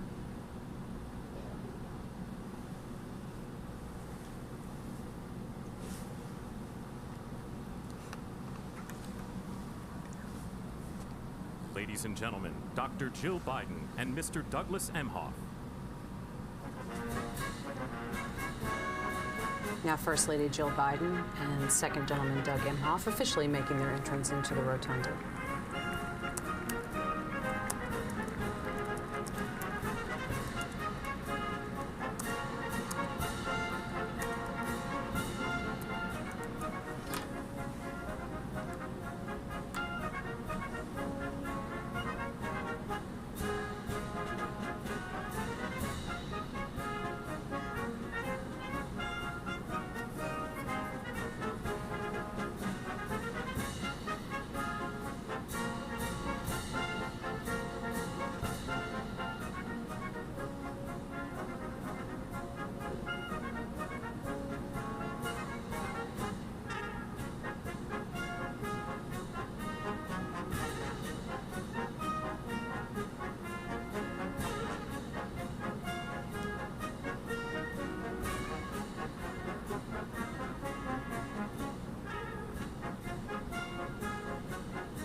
Sagar, I was just looking ahead to the schedule of what we're going to see in terms of this swearing-in ceremony, and there is several moments of participation from Amy Klobuchar, a Democratic senator from Minnesota, and someone was asking me, why is she part of this inauguration? She was not a supporter of Donald Trump, but she is part of the committee that organized this entire inauguration. So it's an official role for her today, in addition to being a member of the U.S. Senate. Someone whose world was upended on Friday after all that work on getting this event together outdoors ended. And here we are inside the rotunda, but a spot where at least Amy Klobuchar is well familiar from Indeed. From her time in the Senate.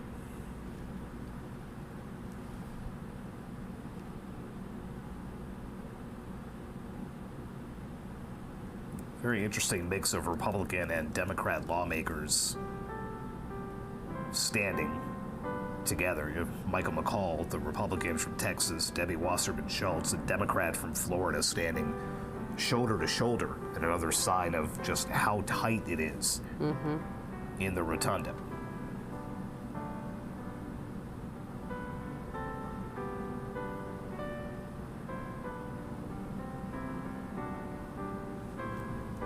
See Melania Trump's father standing in front of Elon Musk and next to Barron Trump. Melania Trump's mother, of course, died while they were out of the White House, and her dad is back to watch her become First Lady for the second time.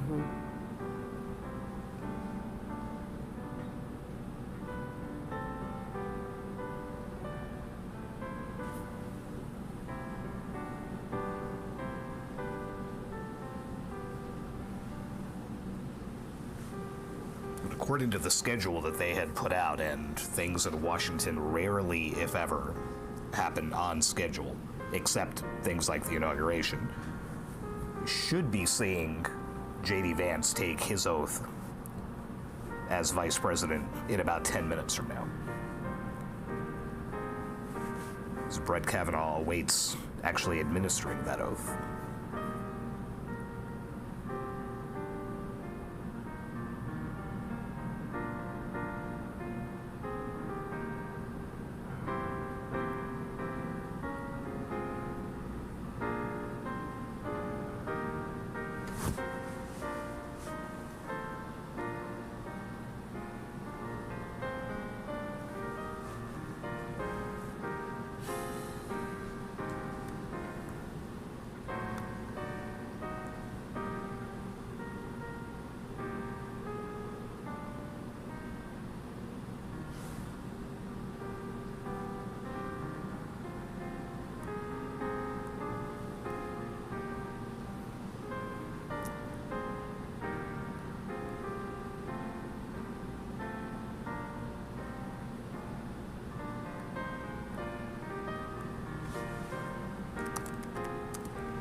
We see the spouses, Lucia Vance, and then Melania Trump.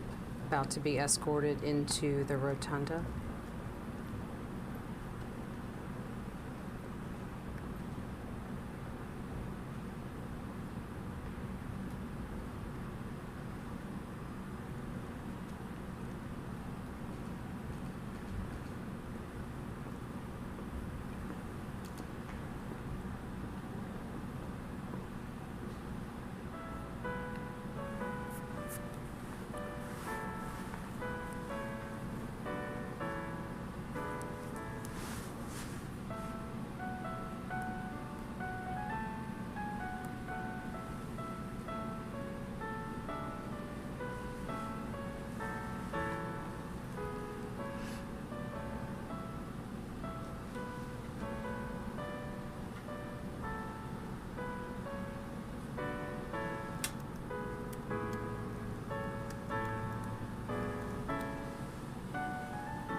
Ladies and gentlemen, performing O America, please welcome the Armed Forces Chorus and America's tenor, Christopher D. Macchio.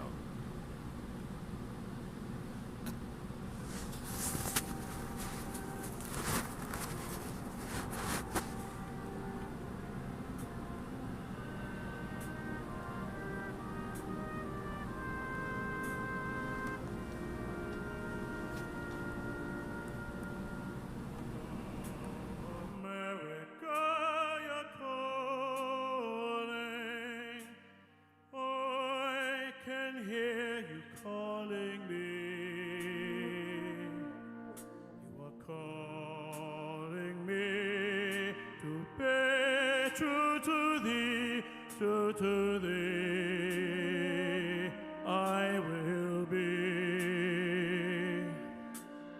Oh, America, no weeping, let there be no wounded heart. I will keep you in my keeping till there'll be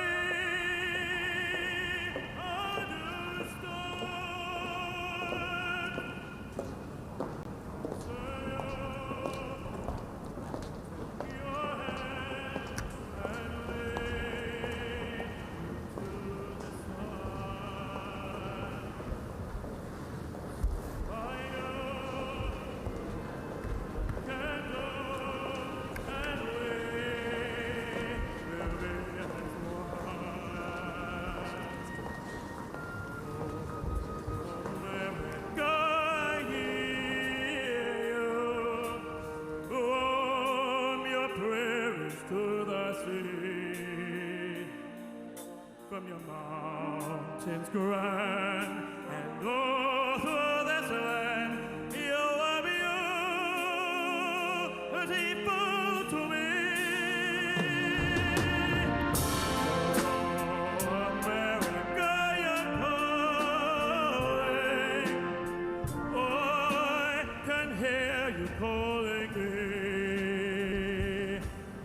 You are calling me to pay true to thee, true to thee, oh, I will be.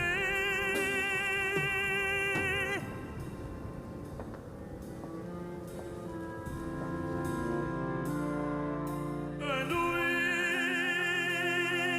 will be as one.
Honorable Jackie Barber, the Clerk of the House of Representatives, the Honorable Kevin F. McCumber, Mr. John Bessler, Mrs. Kelly Johnson, Mrs. Iris Weinschall Schumer, and Mrs. Jennifer Scalise.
Ladies and gentlemen, escorting the President of the United States and the Vice President of the United States, ranking member of the Joint Congressional Committee on Inaugural Ceremonies, the Honorable Deb Fischer, House Democratic Leader, the Honorable Hakeem Jeffries, and Senate Majority Secretary, the Honorable Robert Duncan.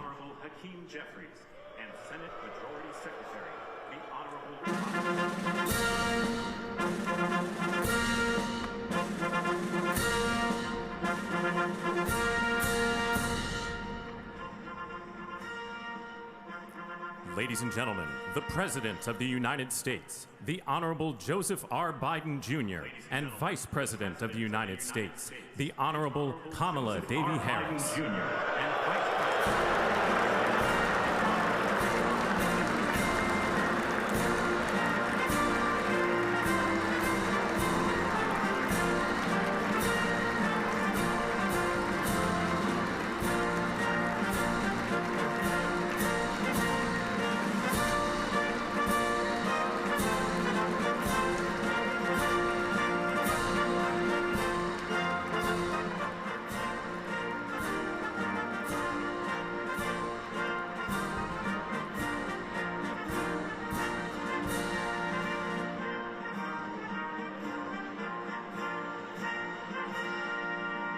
Ladies and gentlemen, escorting the Vice President-elect, the Executive Director for the Joint Congressional Committee on Inaugural Ceremonies, Mr. Michael Wagner, Senate Deputy Sergeant-at-Arms and Doorkeeper, Jason Bell, and House Deputy Sergeant-at-Arms, Mr. Sean Keating.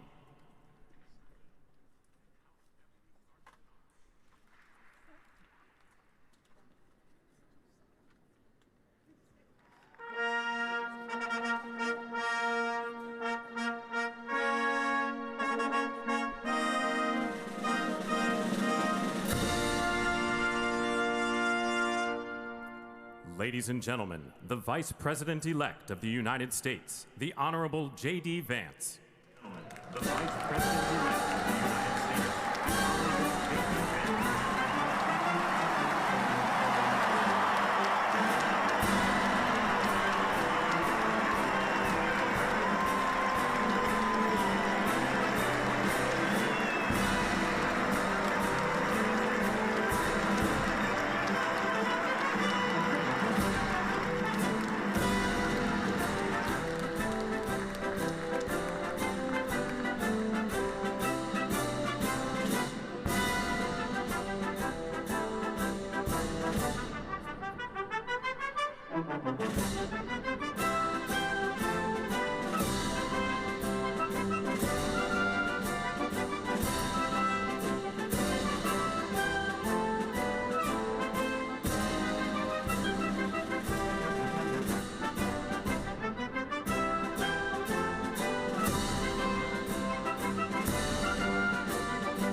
Ladies and gentlemen, escorting the President-elect, the Staff Director for the Joint Congressional Committee on Inaugural Ceremonies, Elizabeth Farah, House Sergeant-at-Arms, the Honorable William P. McFarland, Senate Sergeant-at-Arms and Doorkeeper, the Honorable Jennifer A. Hemingway, Senate Majority Leader, the Honorable John Thune, and the Joint Congressional Committee on Inaugural Ceremonies, House Democratic Leader, the Honorable Hakeem Jeffries, House Majority Leader, the Honorable Steve Scalise, Speaker of the House of Representatives, the Honorable Mike Johnson, Senate Democratic Leader, the Honorable Charles E. Schumer, Ranking Member of the Joint Congressional Committee on Inaugural Ceremonies, the Honorable Deb Fischer, and Chairwoman of the Joint Congressional Committee on Inaugural Ceremonies, the Honorable Amy Klobuchar.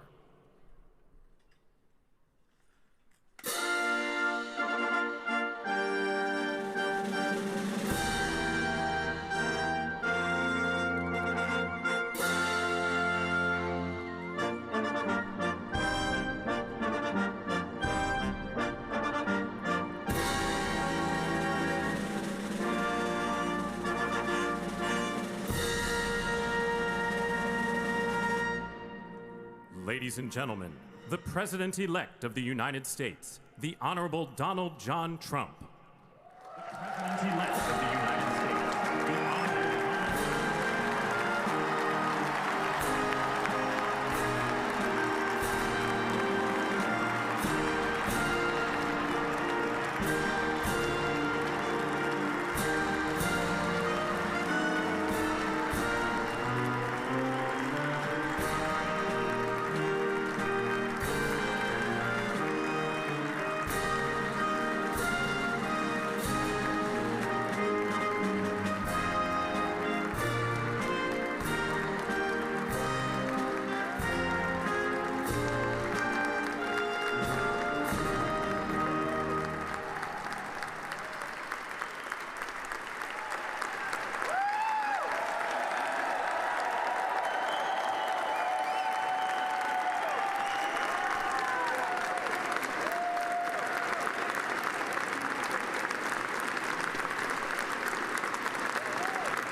Ladies and gentlemen, please be seated.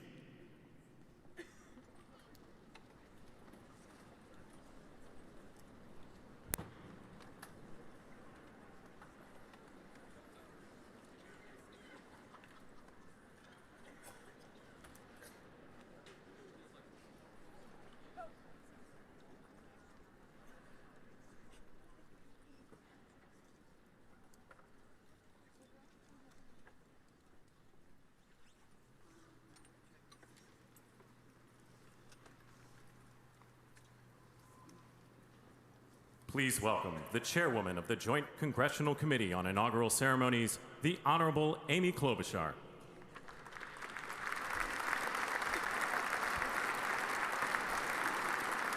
Good morning, everyone. Welcome to the 60th presidential inauguration. Today, President-elect Trump and Vice President-elect Vance will take their oaths of office, and we will witness the peaceful transfer of power at the heart of our democracy.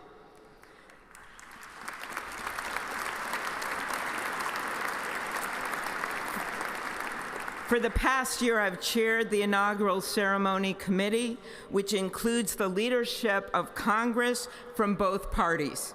We thank the committee and Capitol staff and law enforcement who worked so hard over the last year, and especially the last 3 days. You've done a beautiful job, and you have shown grace under pressure.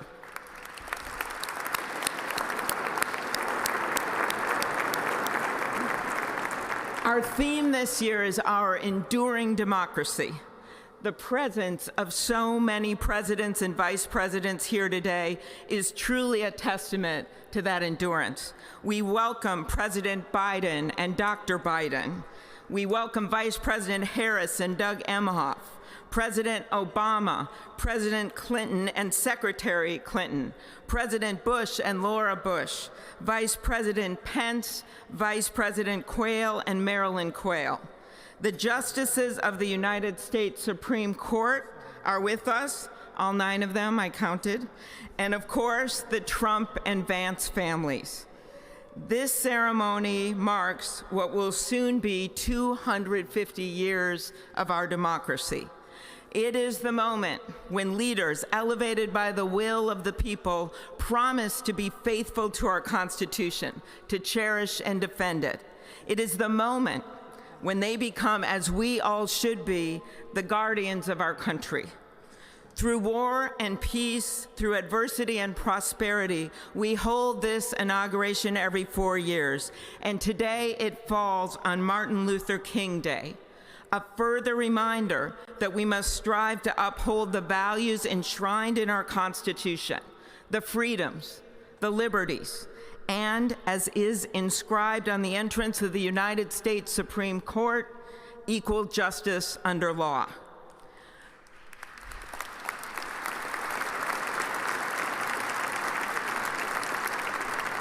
But what makes this moment more than a passing ceremony is all who are watching it across the country, the people of this nation, the ordinary people doing extraordinary things.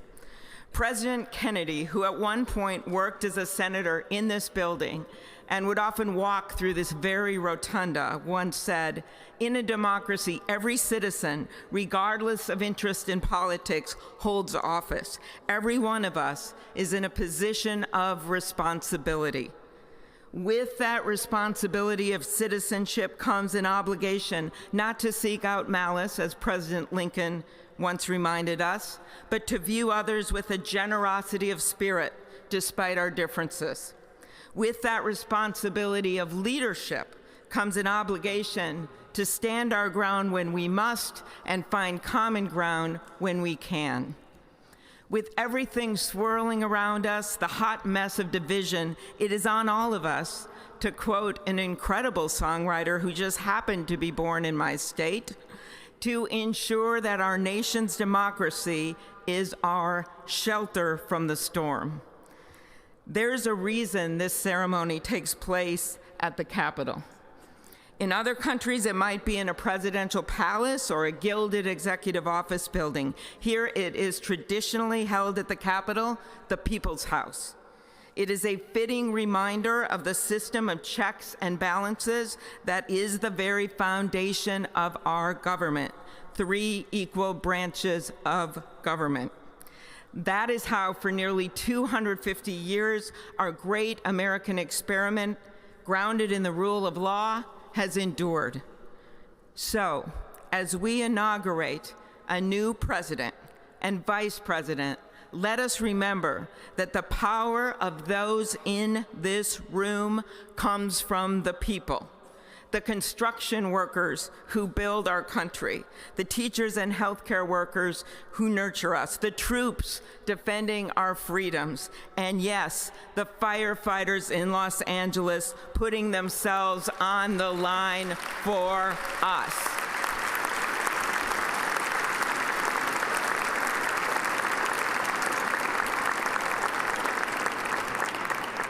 Our democracy's strength and grit must match theirs. May God bless our nation. Thank you.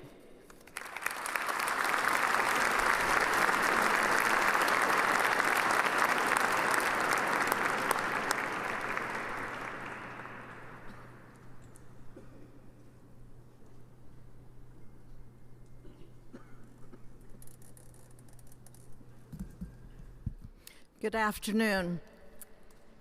Endurance through the years is the ultimate test. To persevere through time is the truest measure of an idea, an institution, and a nation. Our founders wrote the Constitution so that America could withstand all the twists and turns of time. They wrote it to guide us and to preserve forever our right of life, liberty, and the pursuit of happiness. But as much as the truths and principles enshrined in our Constitution remain the same, our democracy promises the American people the power to change, to chart their own destiny. That's the beauty. That is the importance of democracy. It allows the endurance, the permanence of a nation through change.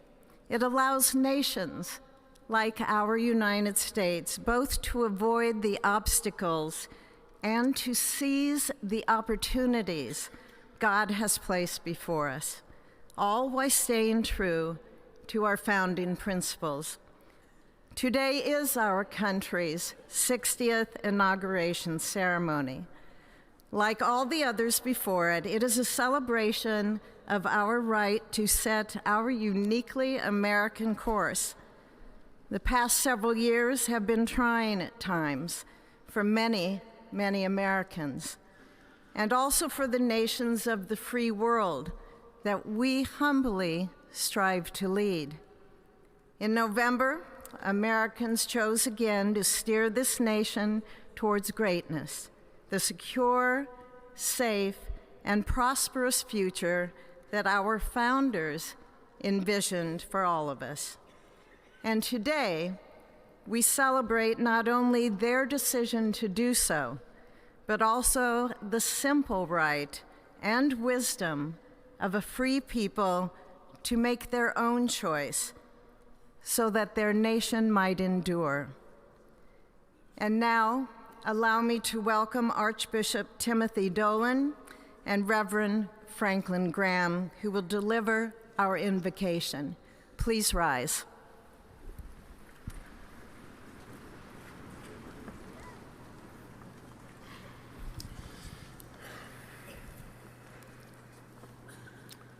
Be still and know that I am God, supreme among the nations, supreme on the earth. Let us pray. Remembering General George Washington on his knees at Valley Forge, recalling Abraham Lincoln at his second inaugural, with malice toward none, with charity for all, with firmness in the right as God gives us to see the right. Remembering General George Patton's instructions to his soldiers as they began the Battle of the Bulge 8 decades ago. Pray. Pray when fighting. Pray alone. Pray with others. Pray by night. Pray by day. Observing the birthday of the Reverend Martin Luther King, who warned, without God, our efforts turn to ashes. We, blessed citizens of this one nation under God, humbled by our claim that in God we trust, gather indeed this Inauguration Day to pray for our President Donald J. Trump, his family, his advisors, his cabinet, his aspirations, his vice president, for the Lord's blessings upon Joseph Biden, for our men and women in uniform, for each other whose hopes are stoked this new year, this Inauguration Day. We cannot err in relying upon that prayer from the Bible, upon which our president will soon place his hand in oath, as we make our own the supplications of King Solomon for wisdom as he began his governance. God of our fathers, in your wisdom you set man to govern your creatures, to govern in holiness and justice, to render justice with integrity. Give our leader wisdom, for he is your servant, aware of his own weakness and brevity of life. If wisdom which comes not from you be not with him, he shall be held in no esteem. Send wisdom from heavens that she may be with him, that he may know your designs. Please, God, bless America. Please mend her every flaw. You are the God in whom we trust, who lives and reigns forever and ever. Amen.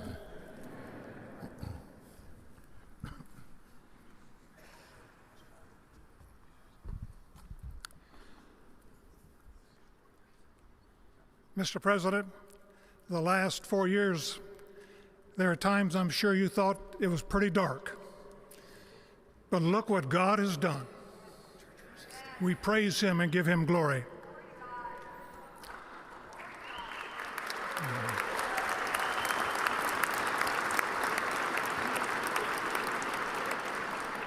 Let us pray. Our Father and our God, thou hast said, blessed is the nation whose God is the Lord. As the prophet Daniel prayed, blessed be the name of God forever and ever. For wisdom and might are his. He changes the times and the seasons. He removes kings. He raises up kings. He gives wisdom to the wise and knowledge to those who have understanding. Our Father, today, as President Donald J. Trump takes the oath of office once again, we come to say thank you, O Lord our God. Father, when Donald Trump's enemies thought he was down and out, you and you alone saved his life and raised him up with strength and power by your mighty hand. We pray for President Trump that you'll watch over, protect, guide, direct him. Give him your wisdom from your throne on high. We ask that you would bless him and that our nation would be blessed through him. We also ask that you would bless and protect Melania as First Lady. We thank you for the beauty, the warmth, and grace that she shows not only to this nation, but to the whole world. We thank you for Vice President-elect J.D. Vance and his wife Usha and their young family. May he be a strength to President Trump, to stand beside him, to hold up his arms like Aaron held up the arms of Moses in the midst of battle. The prophet Samuel reminded the people, it was you that brought them up from the land of Egypt. And he said, now stand still that I may reason with you before the Lord. So Father, we take this moment to stand still, to remember the great things that you have done for this nation. Thank you for the protection, the bounty, the freedoms that we so enjoy. We remember to keep our eyes fixed on you, and may our hearts be inclined to your voice. We know that America can never be great again if we turn our backs on you. We ask for your help, and we pray all of this in the name of the King of Kings, the Lord of Lords, your Son, my Savior, and our Redeemer, Jesus Christ. Amen. Ladies and gentlemen, please welcome Associate Justice Kavanaugh to administer the Vice Presidential Oath of Office.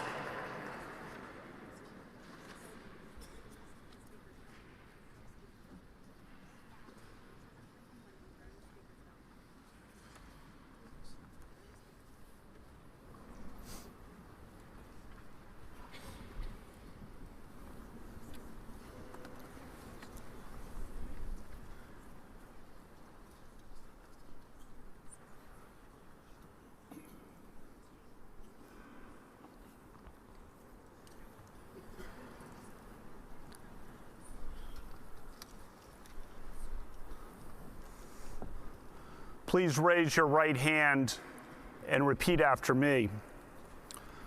I, James David Vance, do solemnly swear. I, James David Vance, do solemnly swear. That I will support and defend the Constitution of the United States. That I will support and defend the Constitution of the United States. Against all enemies, foreign and domestic. Against all enemies, foreign and domestic.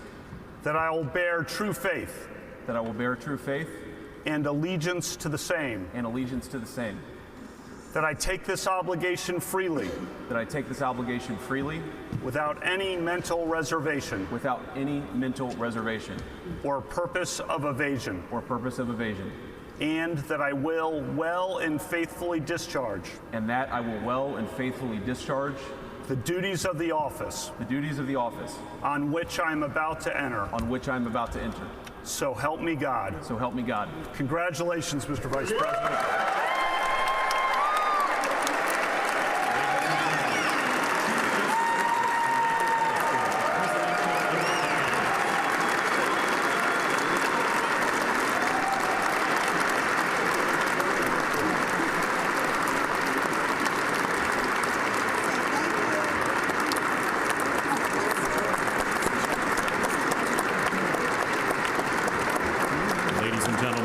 welcome Chief Justice Roberts to administer the presidential oath of office.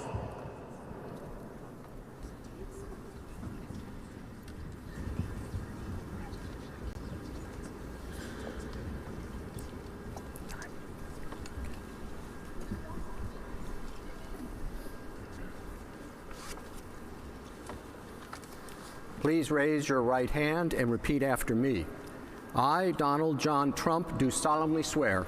I, Donald John Trump, do solemnly swear. That I will faithfully execute. That I will faithfully execute. The office of President of the United States. The office of President of the United States. And will, to the best of my ability. And will, to the best of my ability. Preserve, protect, and defend. Preserve, protect, and defend. The Constitution of the United States. The Constitution of the United States. So help me God. So help me God. Congratulations, Mr. President.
make men free while God is marching on.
It is my honor and pleasure to introduce to you the 45th and the 47th President of the United States of America, Donald J. Trump.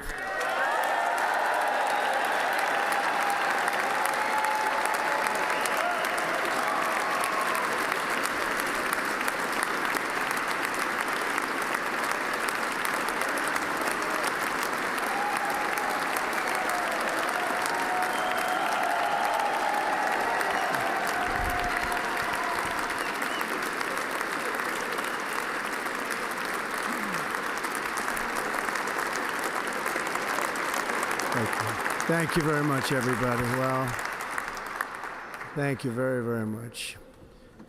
Vice President Vance, Speaker Johnson, Senator Thune, Chief Justice Roberts, Justices of the United States Supreme Court, President Clinton, President Bush, President Obama, President Biden, Vice President Harris, and my fellow citizens. The golden age of America begins right now.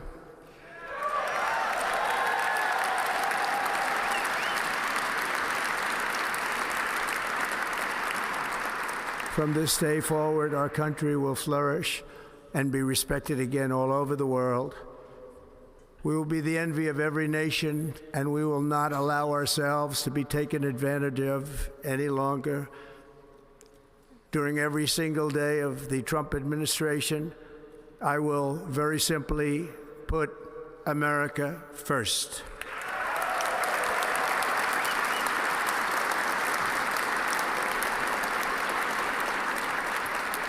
Our sovereignty will be reclaimed.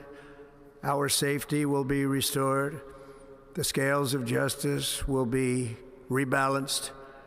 The vicious, violent, and unfair weaponization of the Justice Department and our government will end.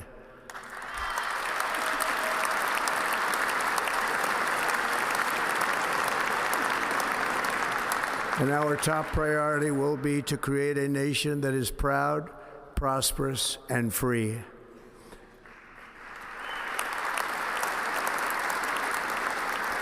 America will soon be greater, stronger, and far more exceptional than ever before. I return to the presidency confident and optimistic that we are at the start of a thrilling new era of national success.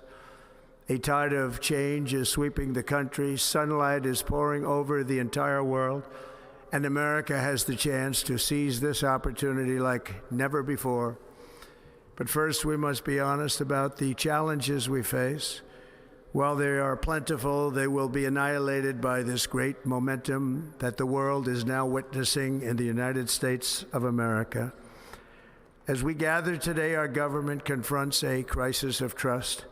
For many years, a radical and corrupt establishment has extracted power and wealth from our citizens while the pillars of our society lay broken and seemingly in complete disrepair.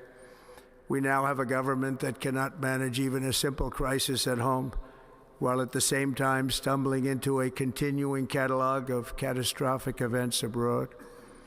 It fails to protect our magnificent, law-abiding American citizens, but provides sanctuary and protection for dangerous criminals, many from prisons and mental institutions that have illegally entered our country from all over the world. We have a government that has given unlimited funding to the defense of foreign borders, but refuses to defend American borders or, more importantly, its own people. Our country can no longer deliver basic services in times of emergency, as recently shown by the wonderful people of North Carolina, been treated so badly.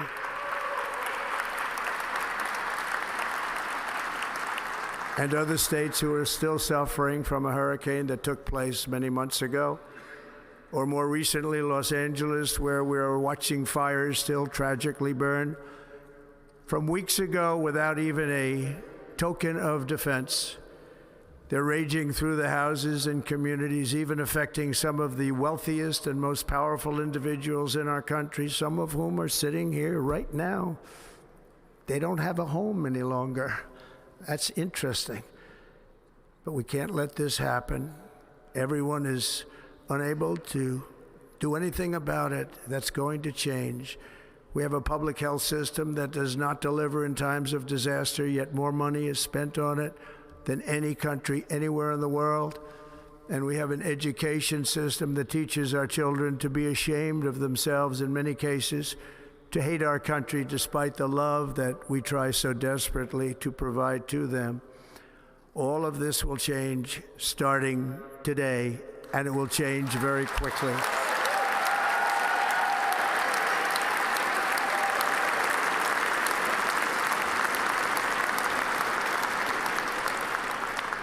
My recent election is a mandate to completely and totally reverse a horrible betrayal and all of these many betrayals that have taken place, and to give the people back their faith, their wealth, their democracy, and indeed their freedom.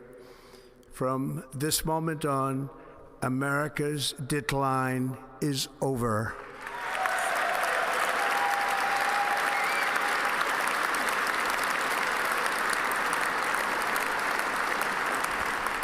Our liberties and our nation's glorious destiny will no longer be denied, and we will immediately restore the integrity, competency, and loyalty of America's government. Over the past 8 years, I have been tested and challenged more than any president in our 250-year history, and I've learned a lot along the way.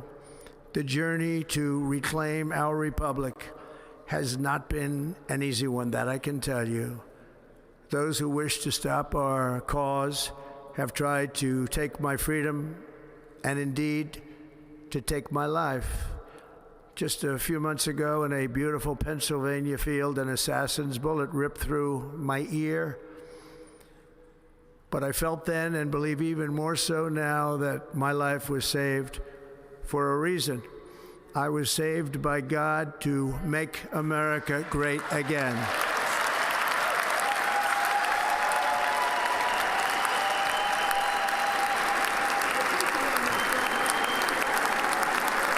Thank you. Thank you.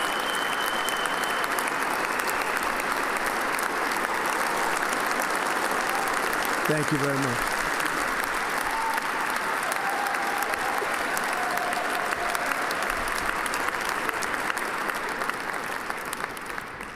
That is why each day under our administration of American patriots, we will be working to meet every crisis with dignity and power and strength. We will move with purpose and speed to bring back hope, prosperity, safety, and peace for citizens of every race, religion, color, and creed. For American citizens, January 20th, 2025 is Liberation Day.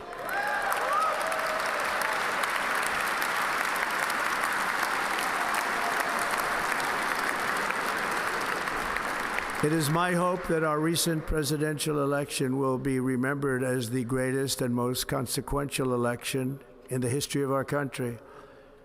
As our victory showed, the entire nation is rapidly unifying behind our agenda with dramatic increases in support from virtually every element of our society, young and old, men and women, African Americans, Hispanic Americans, Asian Americans, urban, suburban, rural, and very importantly, we had a powerful win in all 7 swing states, and the popular vote, we won by millions of people.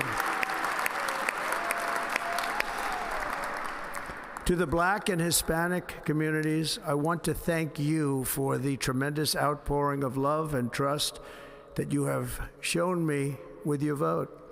We set records, and I will not forget it. I've heard your voices in the campaign, and I look forward to working with you in the years to come. Today is Martin Luther King Day, and his honor, this will be a great honor, but in his honor, we will strive together to make his dream a reality. We will make his dream come true.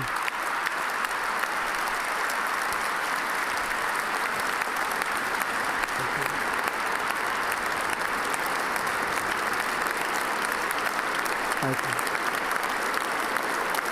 Thank you. National unity is now returning to America, and confidence and pride is soaring like never before. In everything we do, my administration will be inspired by a strong pursuit of excellence and unrelenting success. We will not forget our country. We will not forget our Constitution, and we will not forget our God. Can't do that.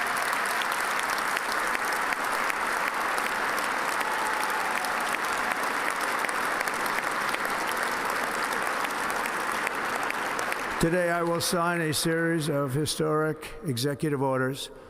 With these actions, we will begin the complete restoration of America and the revolution of common sense. It's all about common sense. First, I will declare a national emergency at our southern border.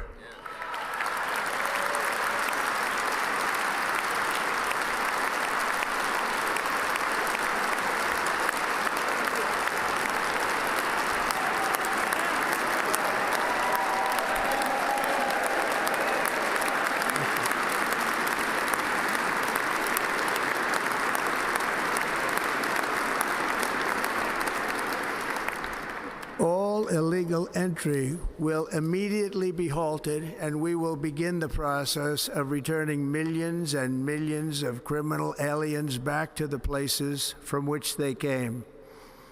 We will reinstate my Remain in Mexico policy.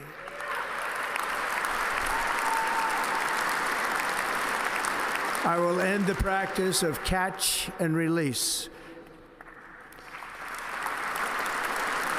And I will send troops to the southern border to repel the disastrous invasion of our country.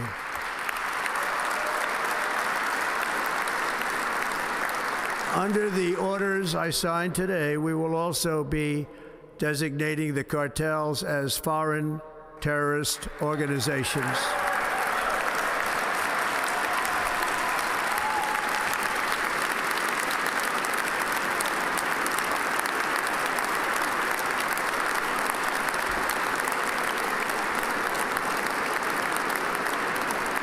And by invoking the Alien Enemies Act of 1798, I will direct our government to use the full and immense power of federal and state law enforcement to eliminate the presence of all foreign gangs and criminal networks, bringing devastating crime to U.S. soil, including our cities and inner cities.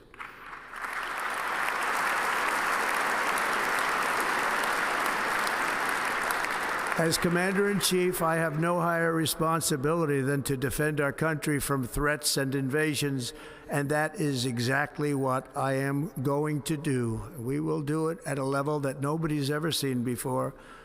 Next, I will direct all members of my cabinet to marshal the vast powers at their disposal to defeat what was record inflation and rapidly bring down costs and prices.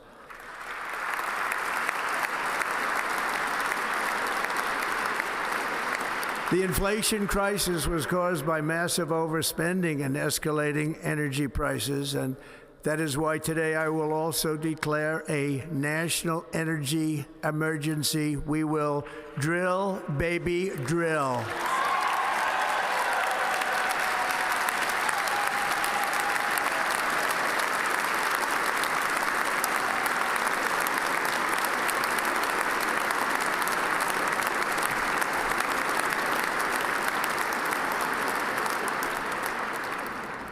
America will be a manufacturing nation once again, and we have something that no other manufacturing nation will ever have, the largest amount of oil and gas of any country on earth, and we are going to use it.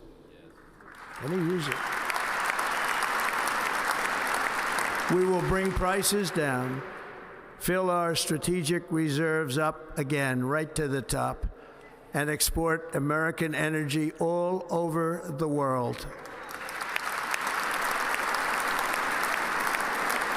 We will be a rich nation again, and it is that liquid gold under our feet that will help to do it. With my actions today, we will end the Green New Deal, and we will revoke the electric vehicle mandate, saving our auto industry and keeping my sacred pledge to our great American auto workers.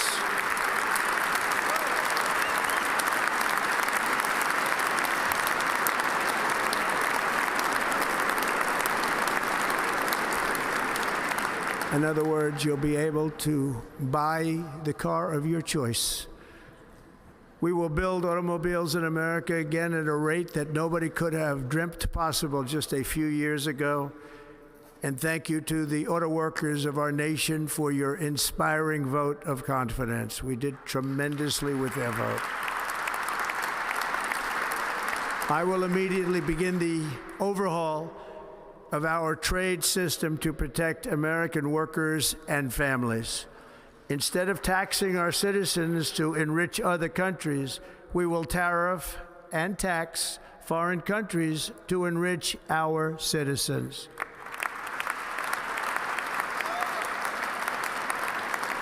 For this purpose, we are establishing the External Revenue Service to collect all tariffs, duties, and revenues. It will be massive amounts of money pouring into our treasury, coming from foreign sources.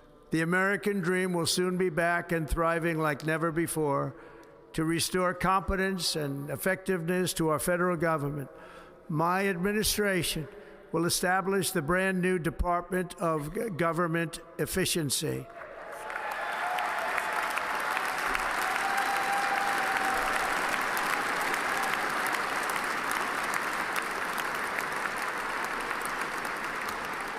After years and years of illegal and unconstitutional federal efforts to restrict free expression, I will also sign an executive order to immediately stop all government censorship and bring back free speech to America.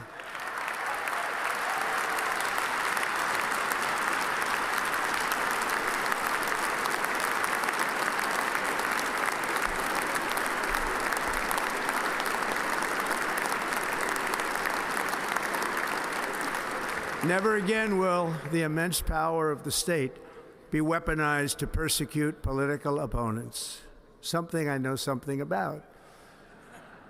We will not allow that to happen. It will not happen again. Under my leadership, we will restore fair, equal, and impartial justice under the constitutional rule of law.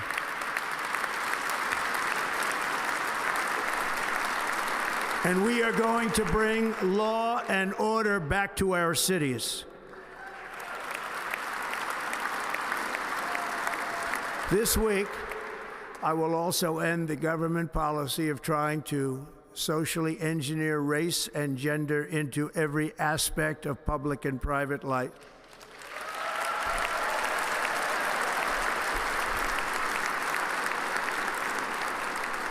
We will forge a society that is colorblind and merit-based.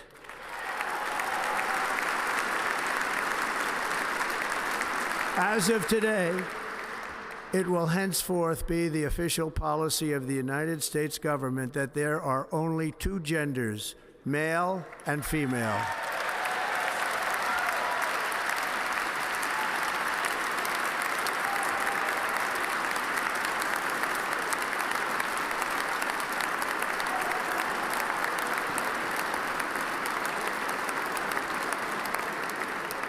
This week, I will reinstate any service members who were unjustly expelled from our military for objecting to the COVID vaccine mandate with full back pay.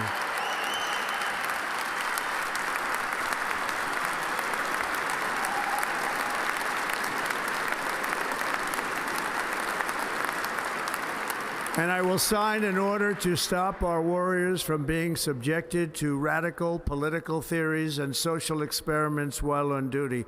It's going to end immediately. Our armed forces will be freed to focus on their sole mission, defeating America's enemies.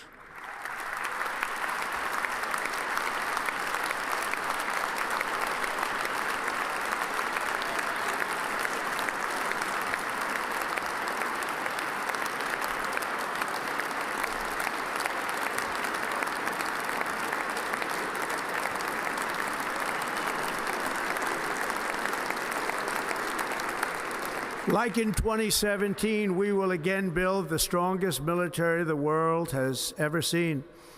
We will measure our success not only by the battles we win, but also by the wars that we end, and perhaps most importantly, the wars we never get into.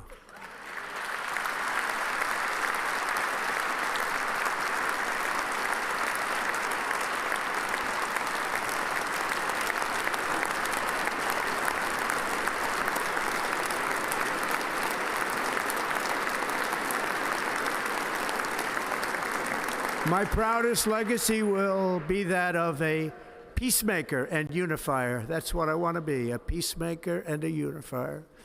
I'm pleased to say that as of yesterday, one day before I assumed office, the hostages in the Middle East are coming back home to their families.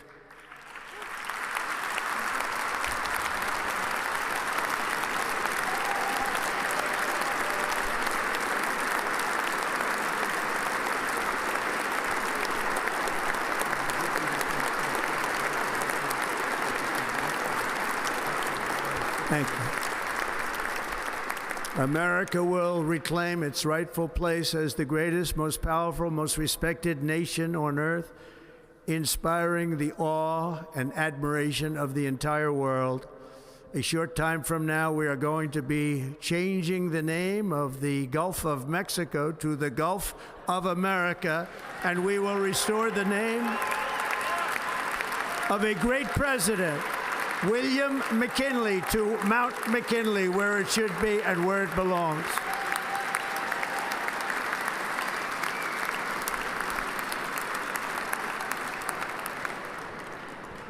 President McKinley made our country very rich through tariffs and through talent. He was a natural businessman and gave Teddy Roosevelt the money for many of the great things he did, including the Panama Canal, which has foolishly been given to the country of Panama after the United States. The United States, I mean, think of this, spent more money than ever spent on a project before and lost 38,000 lives in the building of the Panama Canal. We have been treated very badly from this foolish gift that should have never been made, and Panama's promise to us has been broken.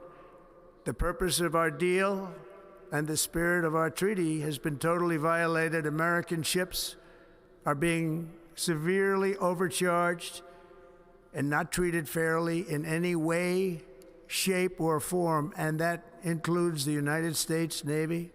And above all, China is operating the Panama Canal, and we didn't give it to China, we gave it to Panama, and we're taking it back.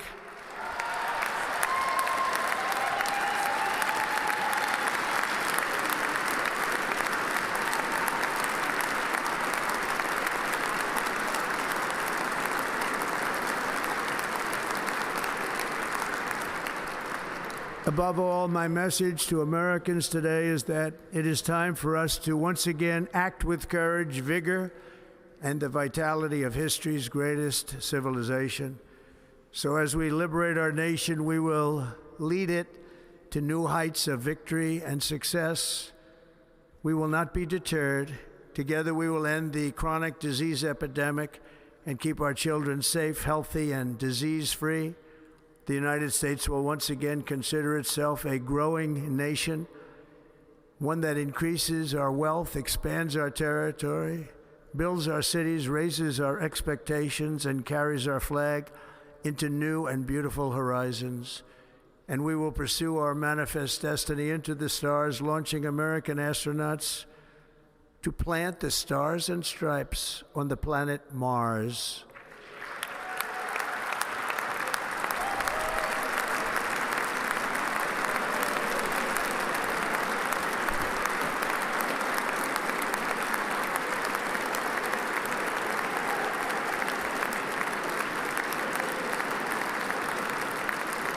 Ambition is the lifeblood of a great nation, and right now our nation is more ambitious than any other. There's no nation like our nation.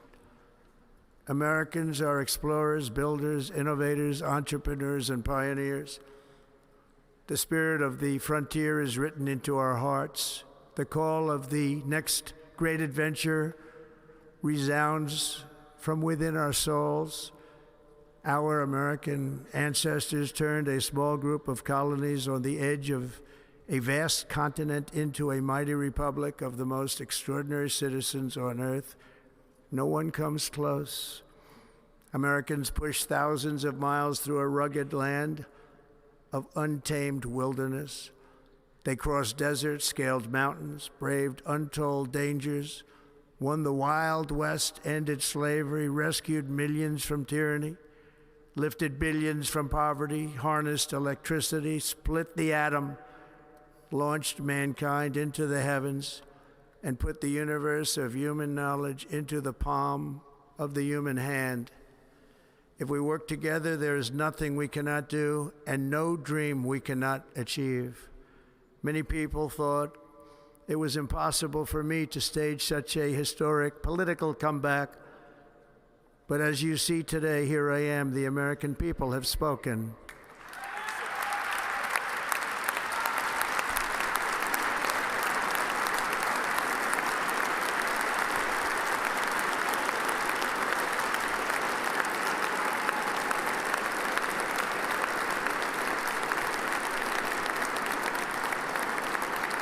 I stand before you now as proof that you should never believe that something is impossible to do. In America, the impossible is what we do best.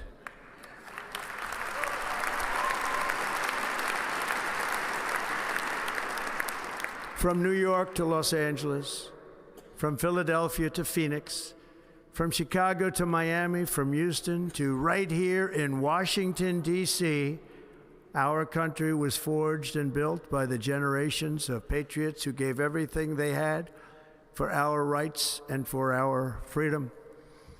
They were farmers and soldiers, cowboys and factory workers, steel workers and coal miners, police officers and pioneers who pushed onward, marched forward, and let no obstacle defeat their spirit or their pride. Together they laid down the railroads, raised up the skyscrapers, built great highways, won 2 world wars, defeated fascism and communism, and triumphed over every single challenge that they faced. After all we have been through together, we stand on the verge of the 4 greatest years in American history. With your help, we will restore America promise, and we will rebuild the nation that we love, and we love it so much. We are one people, one family, and one glorious nation under God. So to every parent who dreams for their child, and every child who dreams for their future, I am with you, I will fight for you, and I will win for you. We are going to win like never before.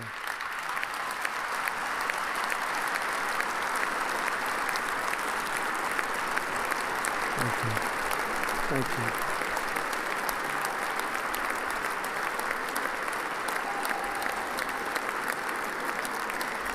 Thank you. Thank you. In recent years, our nation has suffered greatly, but we are going to bring it back and make it great again, greater than ever before. We will be a nation like no other, full of compassion, courage, and exceptionalism. Our power will stop all wars and bring a new spirit of unity to a world that has been angry, violent, and totally unpredictable.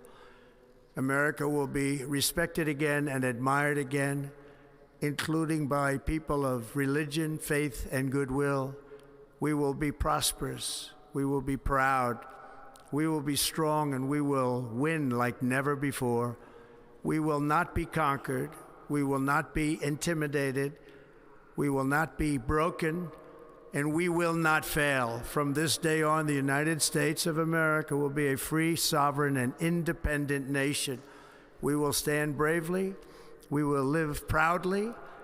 We will dream boldly, and nothing will stand in our way because we are Americans. The future is ours, and our golden age has just begun. Thank you. God bless America. Thank you all. Thank you. Thank you very much. Thank you very much.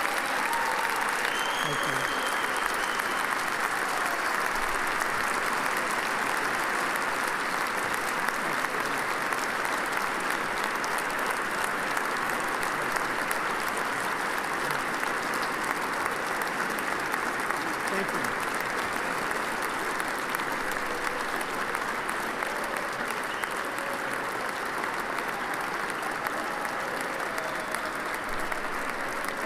Ladies and gentlemen, performing America the Beautiful, please welcome the Armed Forces Chorus and Carrie Underwood.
If you know the words, help me out here. Oh, beautiful for spacious skies, for amber waves of grain, for purple mountain majesties above the fruited plain. America, America, God shed His grace on thee and crown thy good with brotherhood from sea to shining sea.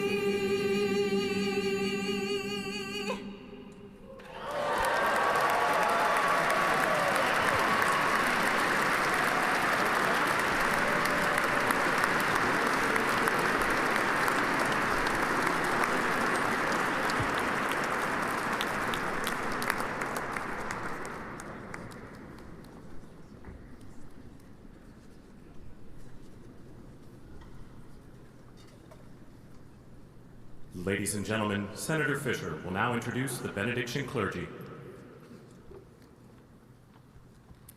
I now call on Rabbi Ari Berman, Pastor Lorenzo Sewell, and Reverend Frank Mund to provide prayers of benediction.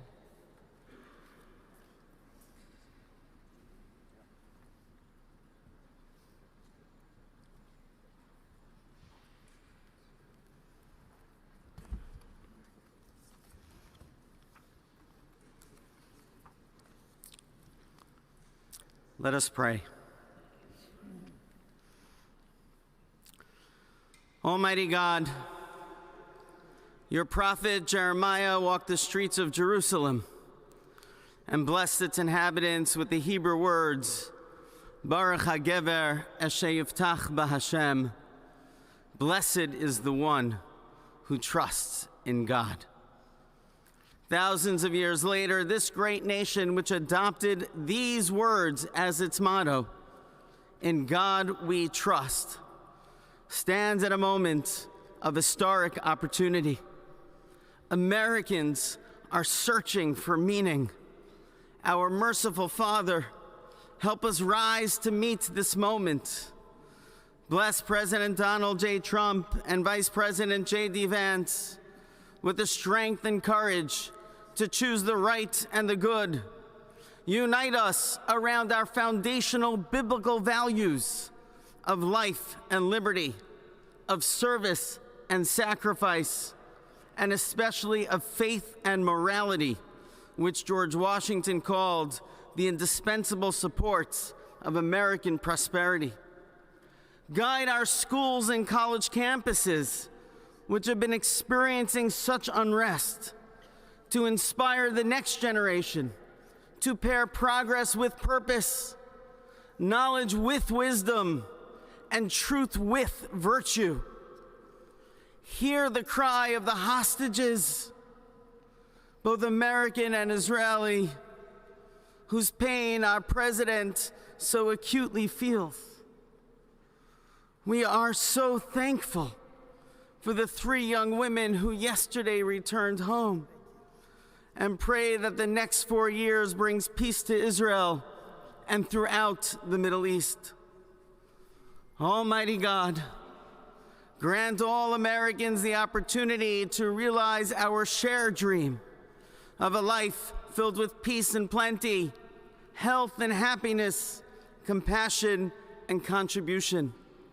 Stir within us the confidence to rise to this moment.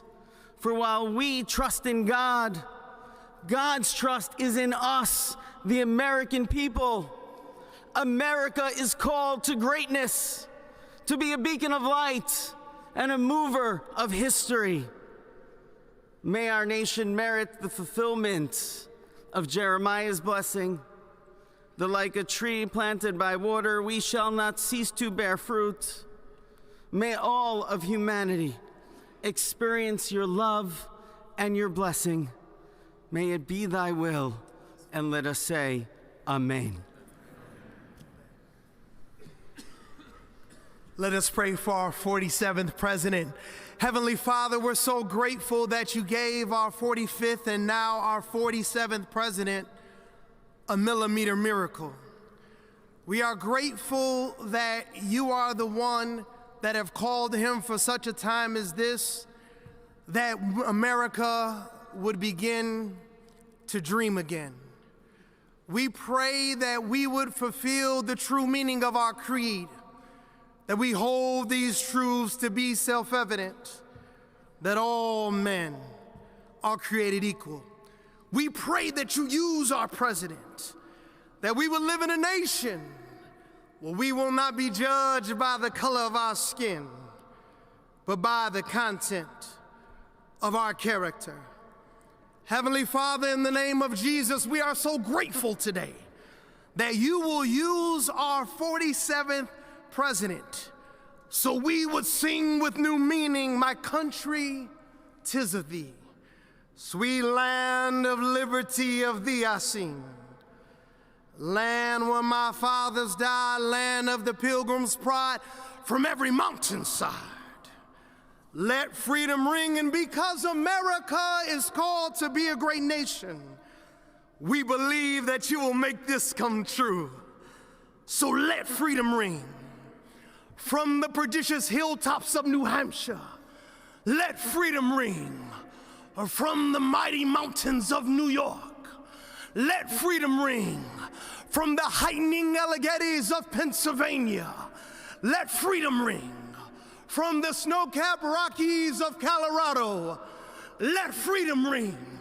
From the curvaceous hilltops of California, but God, we're asking you not only that, let freedom ring from Stone Mountain, Georgia. Let freedom ring from Lookout Mountain of Tennessee. Let freedom ring from every hill and every molehill in Mississippi, from every state, every city, every village, and every hamlet. And when we let freedom ring, we will be able to speed up that day where all of your children, black men and white men, Protestant and Catholic, Jew and Gentile, will be able to sing in the meaning of that old Negro spiritual, free at last, free at last. Thank you, God Almighty. We are free at last. If you believe where the Spirit of the Lord is, there is liberty. Come on, put your hands together and give your great God great glory.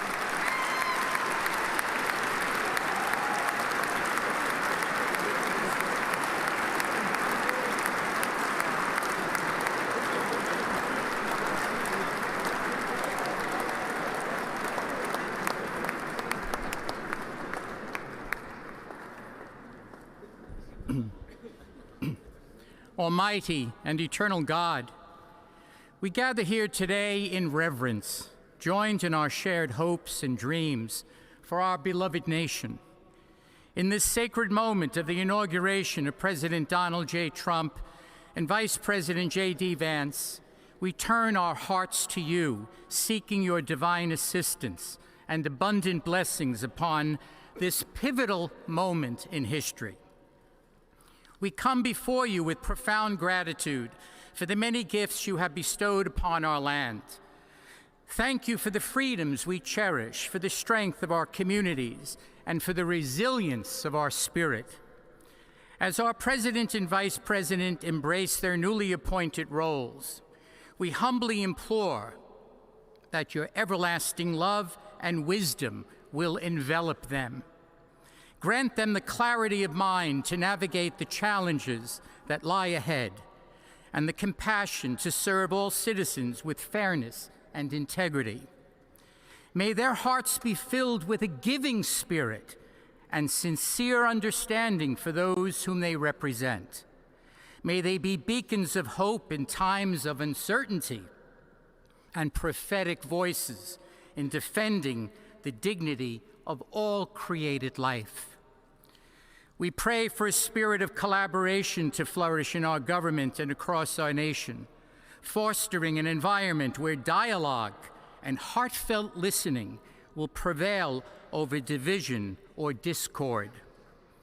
May each decision made by our President and Vice President reflect the values of justice and peace. As we embark on this new chapter, we also seek your comfort, O God, for those who feel lost or disheartened. In this time of transition, may your light shine upon them, reaffirming their belief in a brighter tomorrow. May we all strive to lift one another, supporting our fellow citizens with kindness and empathy, recognizing that together we can overcome any adversity. Grant us the strength to endure, the courage to face our fears, and the clarity to see the light that remains, even when clouds of uncertainty may gather. Inspire our new leaders to be champions for the vulnerable and advocates for those whose voices are often silenced. May they pursue policies that promote the well-being of all, seeking to build bridges that will foster unity and belonging. As we stand witness to this inauguration, we hold fast to our faith in the goodness of each of us and the possibility of change. We trust that with your guidance, O God, our nation can move forward to a future filled with promise, prosperity, and understanding. And finally, we lift our hearts in gratitude for the beloved parents of President Trump. Without Mary and Fred Trump, this day would never be the miracle that has just begun. From their place in heaven, may they shield their son from all harm by their loving protection, and give him the strength to guide our nation along the path that will make America great again. Let us go forth now with these words of President Trump's emblazoned on our hearts. As long as we have pride in our beliefs, courage in our convictions, and faith in our God, then we will not fail. We stand tall, we stand proud, because we are Americans, and Americans kneel to God, and to God alone. Amen. Ladies and gentlemen, please remain standing for our national anthem.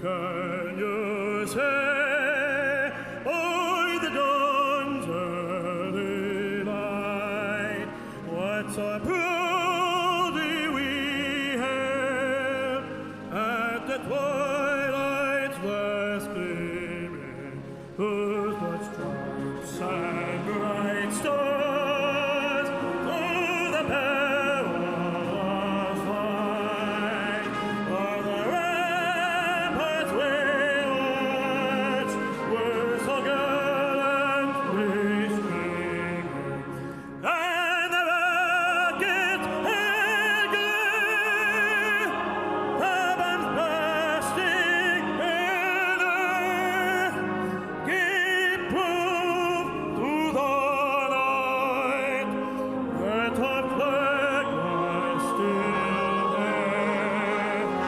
Oh, say does that star-spangled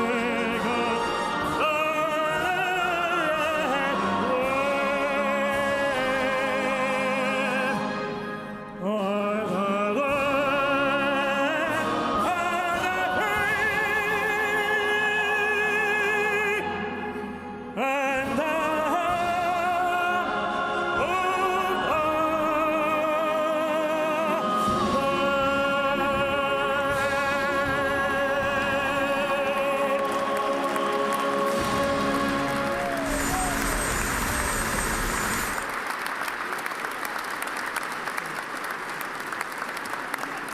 Ladies and gentlemen, please be seated.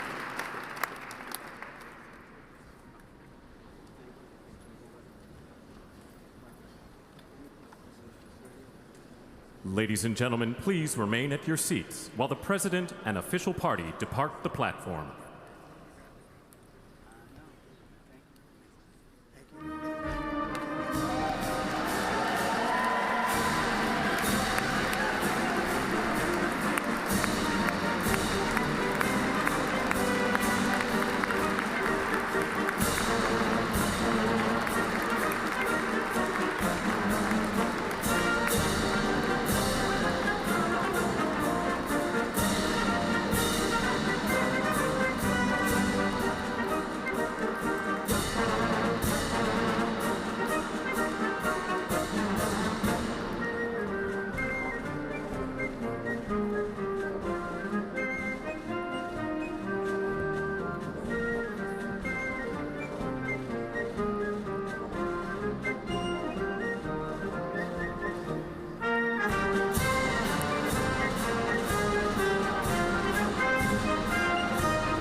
back. So you're watching pictures there on the left hand of your screen as members of Congress and other participants in the swearing-in ceremony leave the Capitol Rotunda. They're filing out. As those proceedings are now over, on the right side of your screen, we are watching a door elsewhere in the Capitol where we expect that we will see President Donald Trump and First Lady Melania Trump and former President Joe Biden and former First Lady Jill Biden walking out. This is another one of those set pieces that occur on Inauguration days where an outgoing president is bade farewell from the current president. So earlier, remember, we were looking and seeing those pictures of the helicopter there on the Capitol grounds that is waiting to take the Bidens from this part of their journey onward to Joint Base Andrews and then California. We are watching and waiting for them to come out and get started on that process. And as we do, Sagar, let's talk a little bit about Biden's last official acts as president. In the minutes, basically, before Donald Trump was sworn in and took the oath, what did we see coming out of the Biden administration? Yeah, we had mentioned earlier this morning that he had issued some high-profile, preemptive pardons to Dr. Anthony Fauci, to General Mark Milley, to members of the January 6th committee.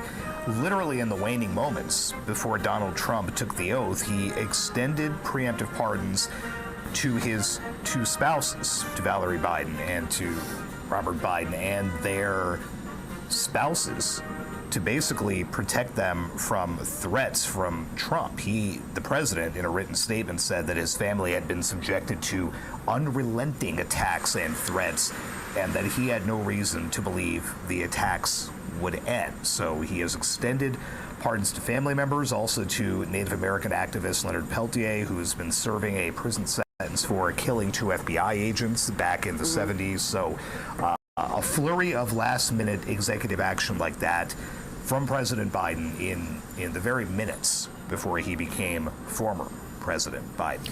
And it's interesting to think, just a bit of context, back when Joe Biden issued the pardon for his son, for Hunter, and there was a lot of commentary about how this is coming so late in a presidency. Clearly, he was trying to kind of wait as long as possible so there wouldn't be any blowback or opportunity for people to be critical of the administration. That was nothing in terms of last minute compared to what we just saw today from what you were just running through. Right, and an AP Newark Center for Public Affairs research poll at the time found that the Hunter Biden pardon was very unpopular, not something people were really pleased that the president was doing, essentially using the power of his office to make sure that his surviving son was immune from prosecution. Like you said, that now almost seems like it was months and months and months ago, like a lot of things here in Washington do, but to take care of, essentially, of his brother and sister and their spouses minutes before leaving the presidency is something else altogether. Definitely. We are still watching now, waiting for Joe Biden and Jill Biden to exit the Capitol as they get into a waiting helicopter that will take them on to Joint Base Andrews and then California.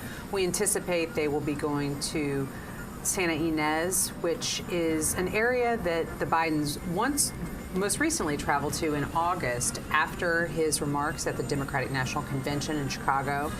The president and First Lady spent some time of reflection and relaxation and just kind of away from politics at that portion, at that area of California. Now we do see the people that we were just talking about exiting the Capitol. We have the president and First Lady, followed by the former president and former First Lady, Vice President Vance and his wife, as well as former Vice President Harris and her husband. So a moment of bipartisanship as the Trumps and Bidens take part in this next set piece of official Inauguration Day events here in Washington, the farewell to the outgoing president and First Lady. And again, something we did not see 4 years ago. Right. Because the Trumps had already left for Florida before Joe Biden and Jill Biden even got to the Capitol. Right. This gets back to a much more familiar scene.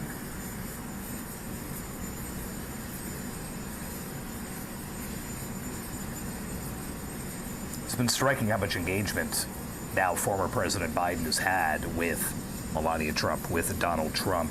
He made it a point to speak to one of J.D. Vance's young children right after his father took the oath, had a big smile on his face and leaned out and spoke with the boy, shook hands with Carrie Underwood after she performed, very quickly shook hands with Donald Trump after he took the oath. He's had a pretty big smile on his face for a lot of what we've seen today.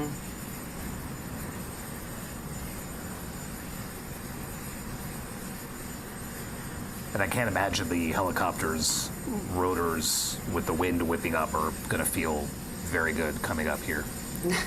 Having sat on the White House South Lawn way too many times when both of those men boarded Marine One, it's cold on a hot day, on a really cold day like this, not fun. It is still only here in the mid-20s here in Washington. Let's just listen in as these farewells happen at the Capitol.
my God, my phone's oriented. Can you like text me? Let's go, Brandon! What's your message? Not even going to say goodbye. Just get the hell on down the road. Yo.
No, there's no way.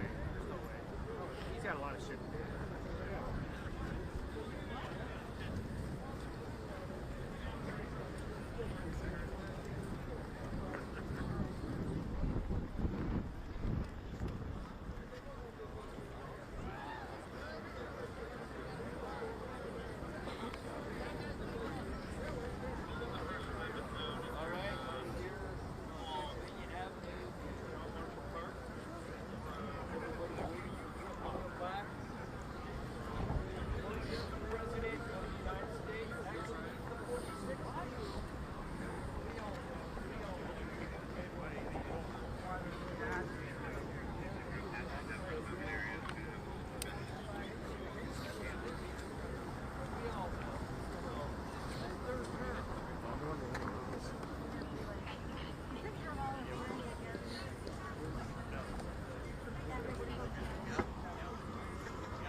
He's going to be here 4 minutes.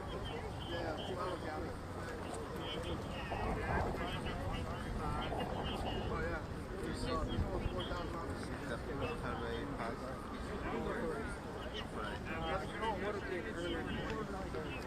I'm sure that he may or may not come this way now. The man who will lead us to this new golden age, the decisive winner of the Electoral College and the popular vote, the 45th and the 47th, and the greatest president of our lifetimes, Donald J. Trump.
Well, thank you all so much for being here. And was that a hell of a speech or what? That was, man. That was a good way to start it off. You know, I didn't know exactly what the president would put in that speech, and I hoped to myself that he wasn't going to hold back, and sir, you didn't hold back. That was a hell of a way to start the next 4 years. But I just want to say from the bottom of my heart, and I know I speak for the president and for all of us, thank you, thank you, thank you for making this possible. We love you. We wouldn't be here without you, and we're going to make America great again together for the next 4 years.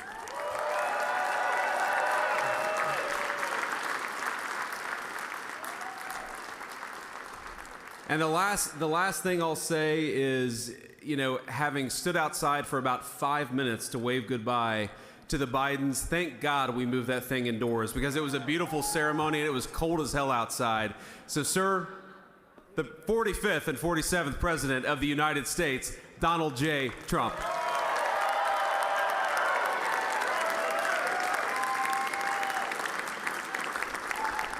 No, he's right. I looked, I said, oh, look at this beautiful sunny day. We blew it, and then I went outside and we were freezing. You would have been very unhappy. The sun was very deceptive, I will tell you. It is cold out. And I'm sort of saying, you know, that was so beautiful today. Maybe they should do it there every 4 years. Does that make sense? I don't know. Because, you know, the outdoor thing is really good, but it gets a little cold around this time of the year, as some people have noticed. And a lot of times they suffer through it. There was no suffering in that room. It was 72 degrees. It was perfect with the best acoustics I think I've ever heard in a room. This is not so bad either. But I just want to say, you're a younger, far more beautiful audience that I just spoke to. And I want to keep it off the record. I want to keep that off the record, because I don't want to have all those big shots up there. I don't want to think you're more powerful than them, you look better than them, and I love you. Now, we just had a great time. We just had a great day. This was amazing. You know, when you think we took a journey, I mentioned in the speech, a lot of people said that was not a journey that was possible, and it was indeed possible. I didn't really know too much about what they were saying when they said that, but a lot of people felt it, and we hooked up with J.D. very early. I watched J.D. over a period of time. I endorsed him in Ohio. He was a great senator, and very, very smart. The only one smarter than him was his wife. That was, I would have chosen her, but somehow the line of succession didn't work that way, right? But now she's great, and he's great. This is a great, beautiful couple, and unbelievable career. I just said to him, you are very upwardly mobile, because he hasn't been doing it that long, but he picked it up so quickly. Remember, the first week was a little bit like the fake news was hitting him really hard. And I said, ooh, this may be tough, but after that, it was smooth sailing for him. He took on everybody. He took on the meanest. I don't want to use the word corrupt because we're into a new system, so let's wait till the corruption begins, because it will. But he took on some pretty mean people, and he handled it well. I want to also congratulate Mike Johnson for the job that he's doing.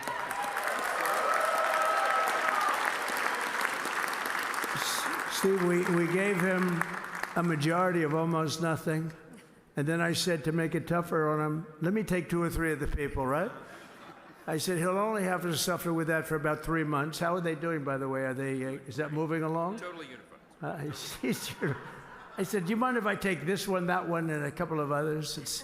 He didn't mind. He can handle it. No, he's a man that's liked by everybody. I've never met a man like this. You've got how many is it, 219 or 220 or something? 220. And of the 220, 219 really like him. I noticed he got 1 negative vote once about 2 weeks ago. But I think even 220 like him, if you want to know the truth. And that's very unusual. I know a lot of nice guys in Congress, and they have 35 people that hate him. So if you have 35 people that hate you and you only have 1 or 2 or 3 votes, you'll have 5, I think. But that's going to be like, you know, the good news is when we get to that 5 number, it's going to feel like a massive majority. You could be really nasty to a couple of them at least, you know? So it's going to feel like hitting your head on the wall and stopping. It feels so good to stop. But he's done a fantastic job. And Steve Scalise is, he's our hero because, you know, I was with him. You talk about being shot. I was with him. He got some bad ones, and his incredible wife, and she really loves him. You know, you never know about that. I've been with other people that were doing poorly, and the wife is like looking at her watch. She can't get out of the hospital fast enough. How's he doing? Oh, I don't know. He's all right. That woman was a mess. She was crying and crying. No, they're going to take him. They're going to take him. I told Steve when he finally woke up, it was a while too. The doctor told me it was the most blood they've ever transfused in any patient. They've never done anything like it. And here he is, the picture of strength, right? And he's been a great friend of mine, right? With a family, because of a family. And what a job you did. It worked out pretty much better than we even thought, right? And I did have a couple of things, to say that were extremely controversial. And between J.D. and Melania and anybody else that heard, please, sir, it's such a beautiful, unifying speech. Please, sir, don't say these things. I said, I'm telling you, it's going to play great. They say, you're right. For this group of people, it's going to play great. You're the only ones I hurt by not, but we had some beauties, didn't we, Melania? She said, sir, calls me sir when she's angry. No, I'm only kidding. I better say I'm only kidding, or the press is going to pick that one up loud and clear. No, but she said, no, I think it would be terrible. It's such a nice speech. I think it's, it all depends on your delivery. How was the delivery? Was it good? But she said it's such a beautiful speech. You can't put things in there that you were going to put in. And I was going to talk about the J6 hostages, but you'll be happy because, it's action, not words that count. And you're going to see a lot of action on the J6 hostages. See a lot of action. And I was going to talk about the things that Joe did today with the pardons of people that were very, very guilty of very bad crimes, like the Unselect Committee of Political Thugs, where they literally, what they did is they destroyed and deleted all of the information, all of the hearings, practically not a thing left.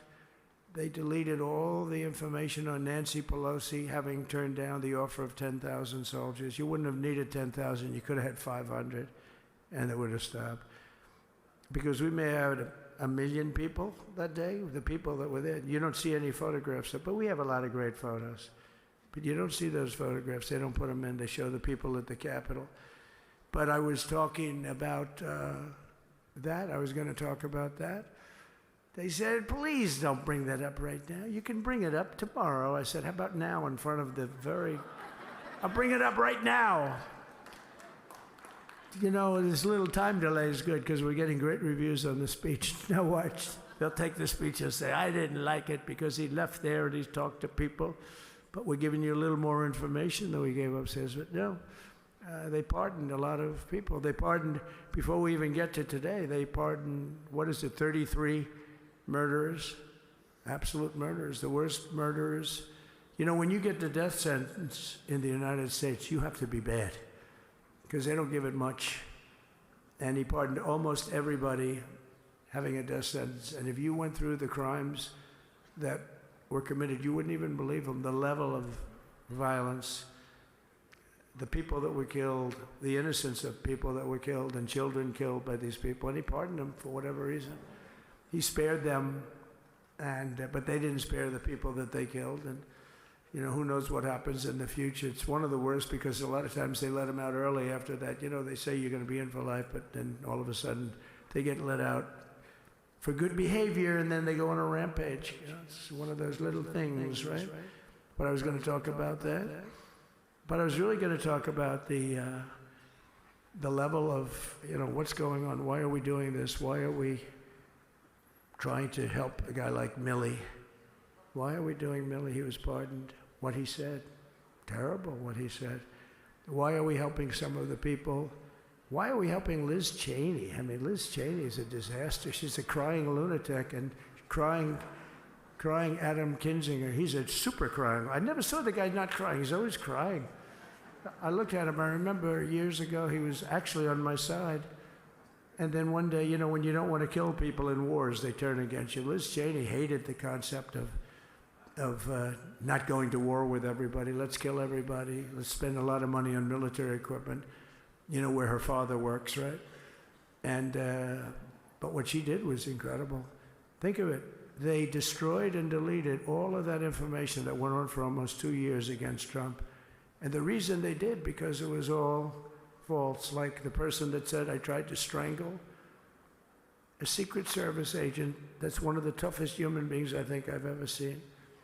I actually had a friend saying, please don't change that, sir. You are the coolest sucker in history. Remember, she said, I put my hands around his neck because he wouldn't go to the Capitol. Made up fiction. And I was rebuffed. And the guy on the right is a massive weightlifter, probably stronger than me. Do you think he's stronger than me, honey? You know who I'm talking about. Possibly stronger than me. Slightly younger than me, like, I won't say how many years because I don't want to talk about that, but a lot of years. But I had a friend that said, why are you disputing that story? That's the coolest story I've ever heard. That I would attack a karate champion, get slightly rebuffed, and then throw my arms around a guy with a neck about this big. Even though there are bars, you know, there are bars, you can't really do that anyway. So I wanted to talk about that. But all of that stuff got deleted. And the reason it got deleted is they were all caught in lies. You know, Secret Service testified, and they said it didn't happen. Actually, the two guys were very embarrassed. They're suffering because their friends are saying, did Trump really do that to you? But they gained a whole new respect for me. But it was just make-believe stuff, and there were a lot of make-believe stories made up. So rather than suffer the wrath, like the story with Nancy Pelosi, I offered her 10,000 soldiers. She knows it. She admitted it on tape that her daughter made. She's a videographer or whatever you call her, which I'm glad she is. Oh, she can't be in good stead with Nancy. But Nancy said it was my responsibility as she's leaving the Capitol. She said it was, and it was. She's in charge of security at the Capitol. But I offered them up to 10,000 soldiers, even more. One time I said more, as many as you need. But you needed 400 or 500. If 4 or 5, you 10,000, that would be more than the number of people there by lot. But we offered her 10,000. Think of it, 10,000 soldiers. In other words, J6 wouldn't be J6. There would have been no J6. But she rebuffed them. She didn't like it. No, she didn't like it. Maybe she wanted that to happen. But she's guilty as hell. And now we would have to go through the process because they destroyed all evidence. They deleted everything. There's virtually nothing left. The other fake story and so many other fake stories. And many people came out on our side. And those people now would got to find them. There's nothing left. So that's a criminal offense. If that were a civil case, it would be a criminal offense. If that happened civilly where you did that, it would be a criminal offense.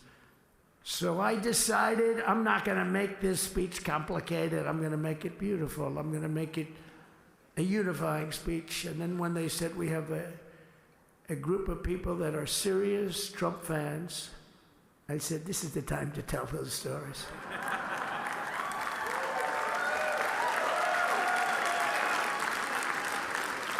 He knows. So anyway, but seriously, I'd like to, I think it was a tremendous success. I think we're very lucky we put it inside because it is really cold. We just went to the helicopter out of respect, something that's taken place for a long time. I guess it's as old as helicopters. You used to get into a stagecoach, now you get into a helicopter. Times change. But it's pretty old custom. And it's a beautiful custom, actually. It's a beautiful custom. I wish we could have had a better relationship. I wish we could have had a better relationship between Republicans and Democrats. I was with Senator Schumer. I said, Chuck, I think it's time we all start getting along a little bit because it doesn't make sense. I mean, we literally never get a Democrat vote. They never get a Republican vote, almost. And although there is a bill coming up very shortly that we have a lot of Democrat votes, right? That's going to be a very beautiful bill. We're going to have a deciding, I would say, within a week or so, I think. And it's going to be a very good bill. You all know what I'm talking about. So I just want to thank you all for being here. You have been our fans from day one. All these people all over. You've been our fans. This has been there's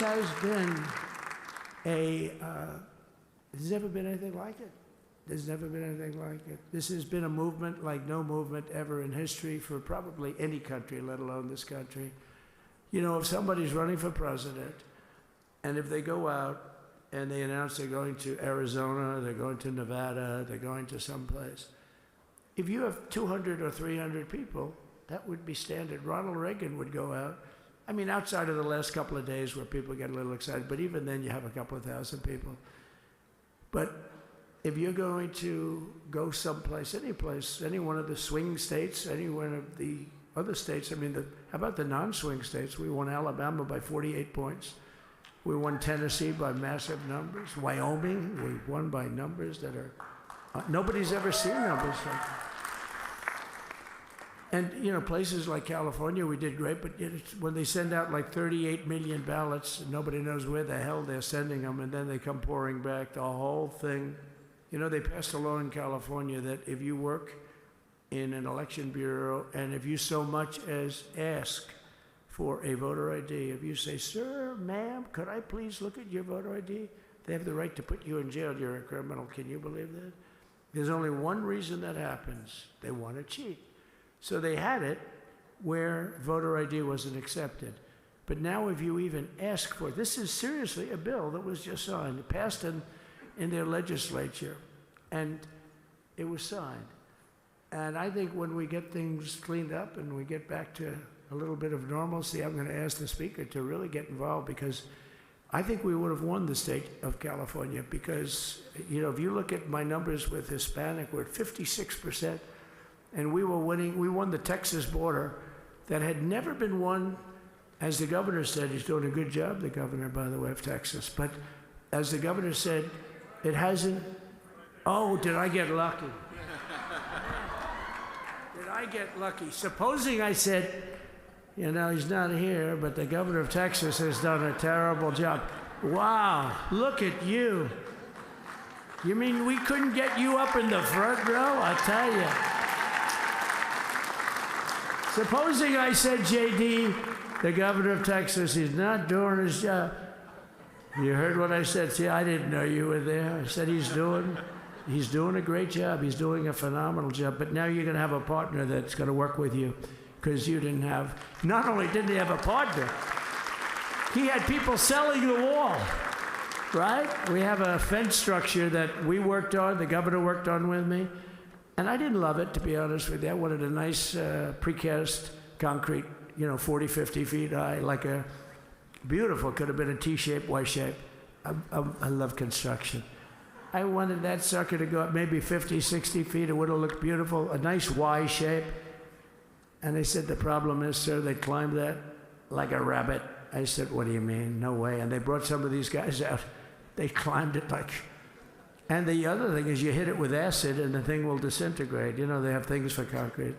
So they needed very hardened steel, very special steel. And then they needed 7,000-pound concrete inside that steel, inside that steel. And then they have a rebar that's the toughest steel made. Very hard to cut. So this is why very little is cut. I mean, it's right. And then they put a anti-climb panel on top. I hated it. I said, it's so unattractive. And I said, why would that work? I don't believe it works. And I went to watch. The Border Patrol gave a display. We had actually two sets of climbers. The guys that climb up walls with drugs on their back, I mean, they got like 60, 70 pounds of drug, and they go as fast as you can walk. They go bip, bip, bip. Or we have Mount Everest-type climbers. And honestly, the drug guys were much better. I couldn't believe it. The drug guys blew them away, right? But it's true, the anti-climb panel, they couldn't get around it. They just couldn't. When you didn't have it. So sometimes you sacrifice beauty for efficiency, and we did. So we built this wall, and we built over 500 miles of wall. That's why we had such good numbers. The famous chart that came down very thankfully. The chart that came down on my right, Governor, had I not looked over there, I'm not speaking right now. You might be speaking here. You want to know the truth? You, JD, we've got a lot of great people in this party, but I got very lucky, but we had the best numbers we've ever had. But I bought, what happens is when you fill it up, it's like water. You fill it up. Now we have 571 miles of wall. And they would always say, when we renovated a wall, so there'd be like a piece of plywood sitting there for 60 years, or a 2x4 sitting for 60 years on the ground and rotting. Because, and they'll say, you didn't build a new wall. Here we're building 50 feet up in the air, 30 feet sections, 50-foot sections, all steel, all concrete, all everything. And all, by the way, they don't even want me to say this, but what the hell, doesn't take that long time. They're all wired for all of the equipment. We put wires in everything so they can easily wire for all the different types of equipment. And if there's a doubt, we hit a wire.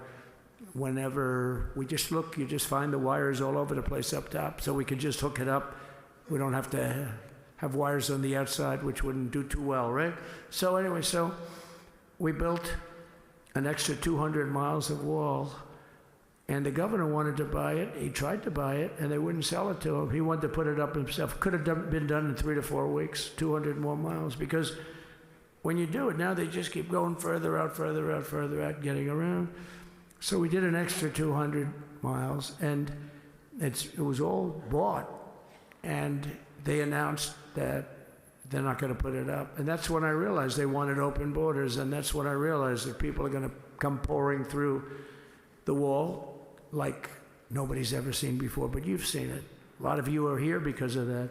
I made it my #1 issue. They all said inflation was the #1 issue. I said I disagree. I think people coming into our country from prisons and from mental institutions is a bigger issue for the people that I know. And I made it my #1. I talked about inflation too, but how many times can you say that an apple has doubled in cost?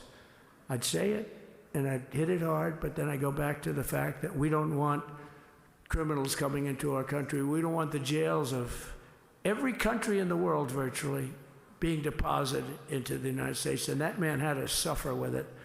And he did an unbelievable job. I'll tell you, he was a very popular governor, but now he's like an unbeatable governor because of your border policies. He was fantastic.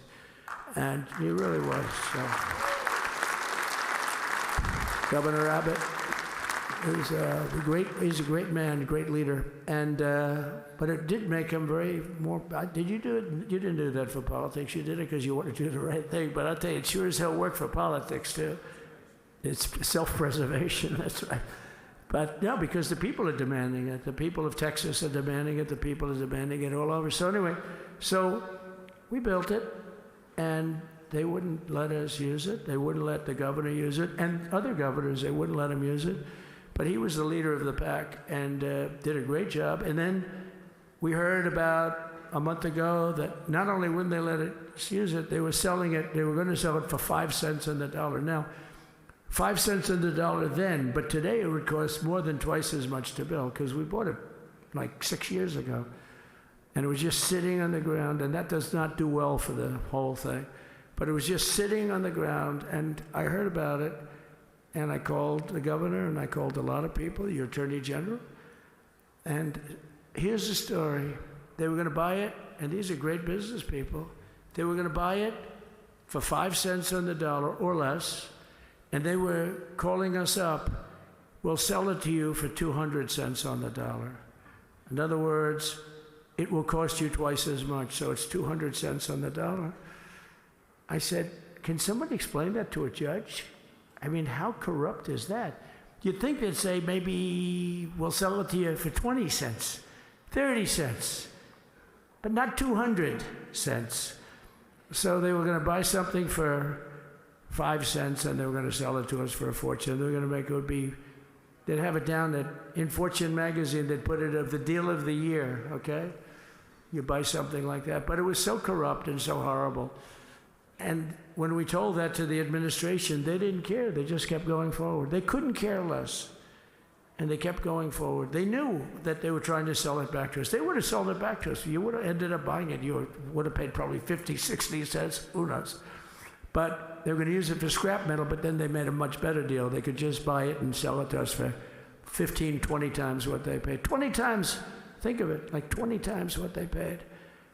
And we wouldn't let it happen. And the governor with his attorney general, Ken Paxton, they made a fantastic, they're a good lawyer. He's pushed around pretty good by people, right? I said, you got a great attorney general. They should leave him alone. He was with me. But Ken and the governor went to court, and a judge actually became incensed and actually called for an investigation. How could a thing like this happen? So he stopped it. So we're waiting to put that wall up. And now that you have a new president, that wall will go up so fast. The governor will complain, sir. This is Greg Abbott, sir. Please, the wall is going up too fast. Please don't do that. You know the story about winning. No, we're going to win too much. We're winning too much. Please, let's stop. People always love that one. We'll do this with the wall. Governor Abbott calls, sir, the wall is going up too fast. We can't take it. We just can't take it. No, I think you'll be very happy if the wall goes up too fast, right? But we'll get that done, and we'll work with you on that. But it was a great decision by a great Texas judge, right? And it was beautiful, beautiful to watch. He stopped them right in their track. I mean, they were literally loading this stuff onto trucks. It was terrible. Honestly, it was terrible. And he wouldn't take it. So I'm so glad I mentioned that they have a really good governor in Texas. And I swear, I didn't know he was here.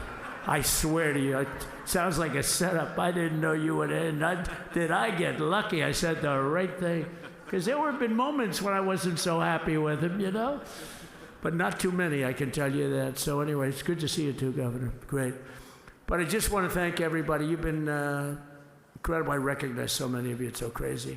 But this has been a long journey. This was a journey that started in 2015, probably started 20 years before that. People used to say, you're going to run for president? You're going to run? And I always said, no, I don't want. And then one day I said, let's give it a shot. And what I talked about then was the border, too. I think it probably was the number one issue for me. Back in 2015, 2016, I talked about the border. And now I talked about the border, but this border is much worse. We fixed the border. It was totally fixed. There was nothing to talk about. 2020, by the way, that election was totally rigged, but that's okay. It was a rigged election. You know the only thing good about it? It showed how bad they are, showed how incompetent, and frankly, historically, this is a much bigger event. If that would have gone like it should have, the bad thing about it is some bad things happened, like a lot of people in our country that wouldn't be in our country right now. So you know that's the bad part. But I will say that it started in 2015, and right from the beginning, we went to the top. Day one, they announced Trump, and Trump went to number one and stayed there for the whole primary. And then we took on Hillary. She didn't look too happy today. We took on Hillary, a very nice person, but we took on Hillary and we defeated Hillary, and then we did much better the second time in 2020. You know, we got millions more votes. We got millions, like 10, 12 million more votes than we did the first time. No president has ever gotten that many more votes. I got like 9 million more than anybody else had ever gotten, and they said we lost. And because of that, I said to Melania, what do you think? And she said, you want to do this again? And had we lost, and had I thought we lost, I wouldn't do it again, because that's like the ultimate poll, right? But I knew how well we did, and this time we made it too big to rig. It was so big. They tried. They tried like hell in the butt. They tried to do it, and around 9:02, they gave up. Last time they did bad things, but this time they just said, yes. You know, I don't know if you saw Mr. Speaker in Washington. They had placards. They were all set to march. They thought it'd be closer. A gentleman asked me, a very respected gentleman asked me yesterday, how come the polls were so wrong? They showed you winning, but not in a landslide. I said, because people that are true Trumpers are so angry at the whole polling system and at the writers, the fake news, that they don't want to talk to anybody. So when you call somebody from Trump, who are you voting for? They say, it's none of your business. I'm not telling you. And that was probably 40% of the people they called. So they would discard that one, and they didn't show that. And then when the election happened, you know, the vote came, and it was much different, much higher than we're going to win, but they really thought, they couldn't believe the one man said, I mean, it was so much higher. We won all 7 swing states. We won the popular vote by millions of votes, which is hard for a Republican. I'll tell you who came through. The unions came through. The auto workers were great. The Teamsters were great. The firemen were great. I think almost every union was great. The only one that weren't great, although Sean was great, and the Teamsters, Sean O'Brien, the head of the Teamsters, was fantastic. But generally speaking, the head of the union was against Trump, but the union would be with us for like 80–85%. Look what we did with the auto workers in Michigan. Look what we did with the Teamsters. The Teamsters were unbelievable. They were a solid Democrat vote, and they voted for Trump. So we had a great experience. Now we have to go to work and get it done, because we have to do something that's going to be great. We're going to turn our country around, and we're going to turn it around fast. And I think this was a better speech than the one I made upstairs, okay? I think this was better, JD. I think this was much better, and I got to see my friend. So, Governor, take care of yourself. You call me, we'll start working. You know what that means with him. He's going to be calling me tomorrow morning at about 6. And I said, how about next week? You call me, and we're going to get it started real fast. We'll really help you a lot. You've done a fantastic job protecting something which it's not supposed to be for the states. And amazing job you've done. Thank you very much. And I want to thank everybody. And I have a First Lady who's been incredible. She's been incredible. I shouldn't say this. I'm going to get hell when I say this, but her feet are absolutely aching. You know, those heels. And we thought we were leaving. We were going home. Sir, would you be able to go down and say hello to some of your other fans that are here? I said, oh, I didn't know that. Wow. Did you get to see pretty clearly the picture, I hope? Good. That's good. But because you wouldn't want to make the same speech again, right? But she said, darling, I love you so much, but my feet are killing me. I said, honey, let me just see how far it is. I asked the person. Oh, not that long, maybe 400 or 500 yards. That's 5 football fields. I said, can you make it? She said, we're going to make it no matter what. We're going to make it because we have to get, right? Right? And then we went out to the helicopter, though, just prior to this, and said goodbye. And it's a custom, and the wind is blowing like crazy. And with the hat that she's wearing, she almost blew away. We almost lost off her. She was being elevated off the ground. She almost blew away. No. So we all appreciate it, because you've been a great First Lady, a beautiful and a great First Lady. And they love our First Lady. You know, JD, whenever I make a speech, I see hundreds of times, we love our First Lady, and they do, and they should. She's great. So I just want to thank you very much. I just want to thank everybody. And I felt that, I said to JD, should we give him the A treatment, the B treatment, the C, the D, or the F? You know what the F is? Hello, everybody. Thank you for being here. Bye-bye. I gave you the A+ treatment. Thank you. Thank you all. Thank you, Governor. Thank you all very much. Appreciate it.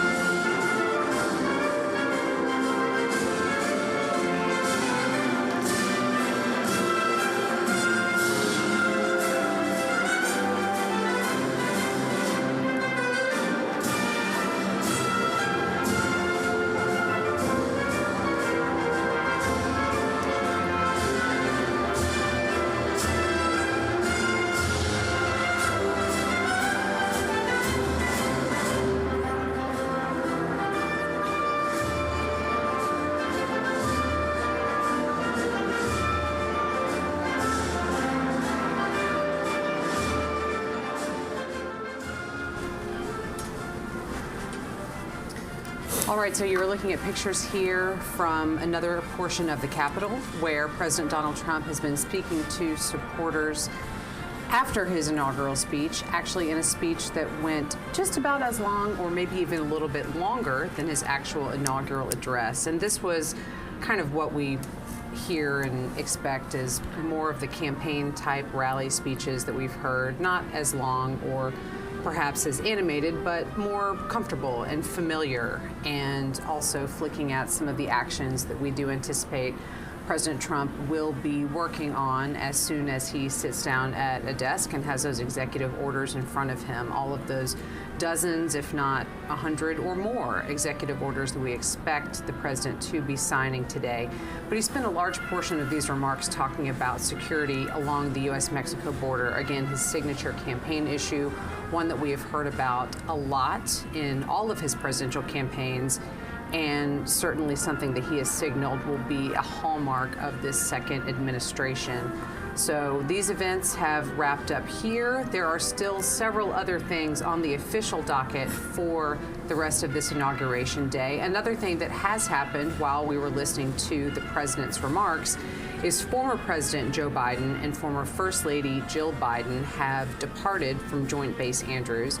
They have taken off on their trip to California. And Sagar, I think you can help walk me through a little bit of the nomenclature about some of these aircraft that we've been looking at today. I know I mentioned earlier, I know it's Marine One, the helicopter when the president is on board, but I didn't know what to call it when there is someone other than the president on board. So talk to me about that helicopter that the Bidens used to get to Joint Base Andrews, and then the aircraft that they're on to fly on to California. So you have that familiar color scheme on the Sikorsky helicopters, the green and the white with United States of America written on them. Just like with Air Force One, that helicopter is only Marine One when the sitting commander-in-chief is on board. So seeing as how Joe Biden was no longer the commander-in-chief, what to call that?